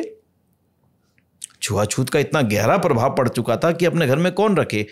महात्मा आत्माराम अमृतसरी जी ने उनके रहने की व्यवस्था अपने खुद के द्वारा की, और इसका उल्लेख बाबा साहब लिखते हैं। और उनके उल्लेख में जो शब्द अमृतसरी जी के लिए, आर्य समाज के लिए, स्वामी श्रद्धानंद के लिए और ऋषिदान के लिए आते हैं, मुझे लगता है कि वो पर्याप्त हैं उनकी विचारधारा के बारे में व्यक्त करने के लिए। तो उनको छात्रवृत्ति दिलवाने में, उनको उच्च स्थान दिलवाने में, और उस समय पढ़ाई की व्यवस्थाएं कराने में, और उस समय उसके सामाजिक बेड़ियों से हट करके उनको पूरी तरह से सपोर्ट सिस्टम को पैदा करने के अंदर आत्माराम अमृतसरी जी का नाम हमेशा लिया जाएगा। तो वो भी एक आर्य समाज की प्रेरणा का परिणाम था। यही शाहू जी महाराज के यहाँ पे जो शोलापुर के राजा थे, और यही महाराजा बड़ौदा, क्योंकि दोनों के दोनों राजा आपस में संपर्क में भी थे, और दोनों के दोनों राजाओं ने ऋषिदान की एक एक बात को लेकर के अपने राज्य में उन विभागों की स्थापना की, उन कानूनों का निर्माण किया जिन कानूनों के चलते बाबा भीमराव अंबेडकर पढ़ सके। तो बात तो मनुस्मृति से शुरू हुई थी। तो मनुस्मृति के शुद्ध स्वरूप को जब ऋषिदान ने आगे बढ़ाया, क्योंकि बाबा साहब के पास भी इतना ज़्यादा समय नहीं था पूरी जीवन में कि वो एक एक चीज़ की छानबीन कर पाते। जितना वो पढ़ पाए, जितना वो समझ पाए, उन्होंने अपने ग्रंथों में उसके लिए बहुत स्वर्णिम अक्षरों में उसके लिए लिख दिया है। इसलिए आज मनुस्मृति, मैं बड़ा स्पष्ट हूँ, आर्य समाज विशुद्ध मनुस्मृति को पूरी तरह स्वीकार करता है। आज अगर बाबा साहब भीमराव अंबेडकर जी के सामने वो मनुस्मृति रखी जाएगी तो या रखी जाए तो वो भी उसकी एक एक बातों को अस्वीकार नहीं कर सकेंगे, क्योंकि उनकी इच्छा क्या थी कि दलित उत्थान हो, ये आगे बढ़ें, ऊंचे उठें, समाज से जो बहुत लंबे समय तक दंश झेले हैं उनसे दूर हो सकें। और वो करने के लिए आर्य समाज का पूरा संगठन कार्य करता रहा है। आज का विषय नहीं था तो मैंने इस विषय पर और ज़्यादा नहीं बोला। कभी भविष्य में होगा तो दलित उत्थान के लिए आर्य समाज ने जो काम किया है, खासकर वो बहुत अहम कार्य है। तो भीमराव अंबेडकर जी ने जिस मनुस्मृति का विरोध किया था वो वास्तव में मनुस्मृति थी ही नहीं, इसलिए उसके ऊपर ज़्यादा चर्चा और अधिक बन नहीं पाएगी। तो यदि कोई दलित आज चाहे कि उसका उपनयन संस्कार हो तो आर्य समाज कर देगा? 100% कराते हैं। दलित का उपनयन ही नहीं कराते हैं, दलित पुरोहित, यानी मैं उनको दलित नहीं मान रहा हूं, लेकिन समाज ने जो एक ढांचा बना दिया, संविधान ने जिस ढांचे में ला करके उनकी कैटेगरी डिफाइन कर दी है, मैं मन से हृदय से स्वीकार करने को तैयार नहीं हूं, लेकिन फिर भी जो डिफाइन कर दी गई है, ऐसे अनेक आचार्य हैं जो अब उपनयन करवाने की क्षमताएं रख रहे हैं बड़े मंचों पर बैठ करके। ये आर्य समाज की प्रेरणा का परिणाम है। यानी उनके उपनयन की तो बात ही छोड़ दीजिए, उपनयन करवाने का अधिकार भी उन परिवारों से आए हुए वैदिक विद्वानों को है। ये अपने आप में बहुत बड़ी क्रांति है, और केवल पुरुषों को नहीं, महिलाओं को भी। जिन महिलाओं को पढ़ने तक का अधिकार नहीं था, उन दलित परिवारों में पैदा हुई। मैं फिर दोबारा दोहरा रहा हूं, मैं दलित उन्हीं को कह पा रहा हूं जिनको संविधान ने एक डिफाइन कैटेगरी में कर दिया है। मेरे लिए सब बराबर हैं, कोई ऊंचा नहीं, कोई नीचा नहीं, लेकिन डिफाइन करने की दृष्टि से संविधान ने जिसको कैटेगराइज किया, मैं उसके आधार पर कहता हूं। उन परिवारों में पैदा हुई बेटियां भी विदुषी बन रही हैं, बड़ी बड़ी स्कॉलर्स बन रही हैं। उन परिवारों में पैदा हुए नौजवान गुरुकुलों में पढ़ रहे हैं, बड़े बड़े ऊंचे आसनों पर बैठ करके बड़े यज्ञ करवाना, कथाएं करवाना और संस्कार। जो चीज़ आपने उपनयन की बात बोली है, महाराज शिवाजी को भी जिसका लिए दंश झेलना पड़ा था, शाहू जी महाराज को जिसके लिए प्रयत्न करना पड़ा वेद के अनुसार अपना यज्ञोपवीत करवाने में, वो एक समय था। ऋषिदान ने इन परंपराओं को पूरी तरह से धराशायी कर दिया। इस संसार में पैदा होने वाले हर मनुष्य के लिए, चाहे वो किसी भी जाति में पैदा हुआ हो, महिला हो या पुरुष हो, उसको वेद पढ़ने का अधिकार और वेद पढ़ने के लिए यज्ञोपवीत पहनने का अधिकार सबको ऋषिदान ने समान रूप से दे दिया है। और आज भी आर्य समाज ठीक उसी परंपरा को निभा रहा, उसमें कोई भी कसर हमने नहीं छोड़ी। विनय जी, बहुत बहुत धन्यवाद, आपने समय दिया और बहुत गूढ़ विषयों पर बहुत विस्तृत चर्चा हमने की है।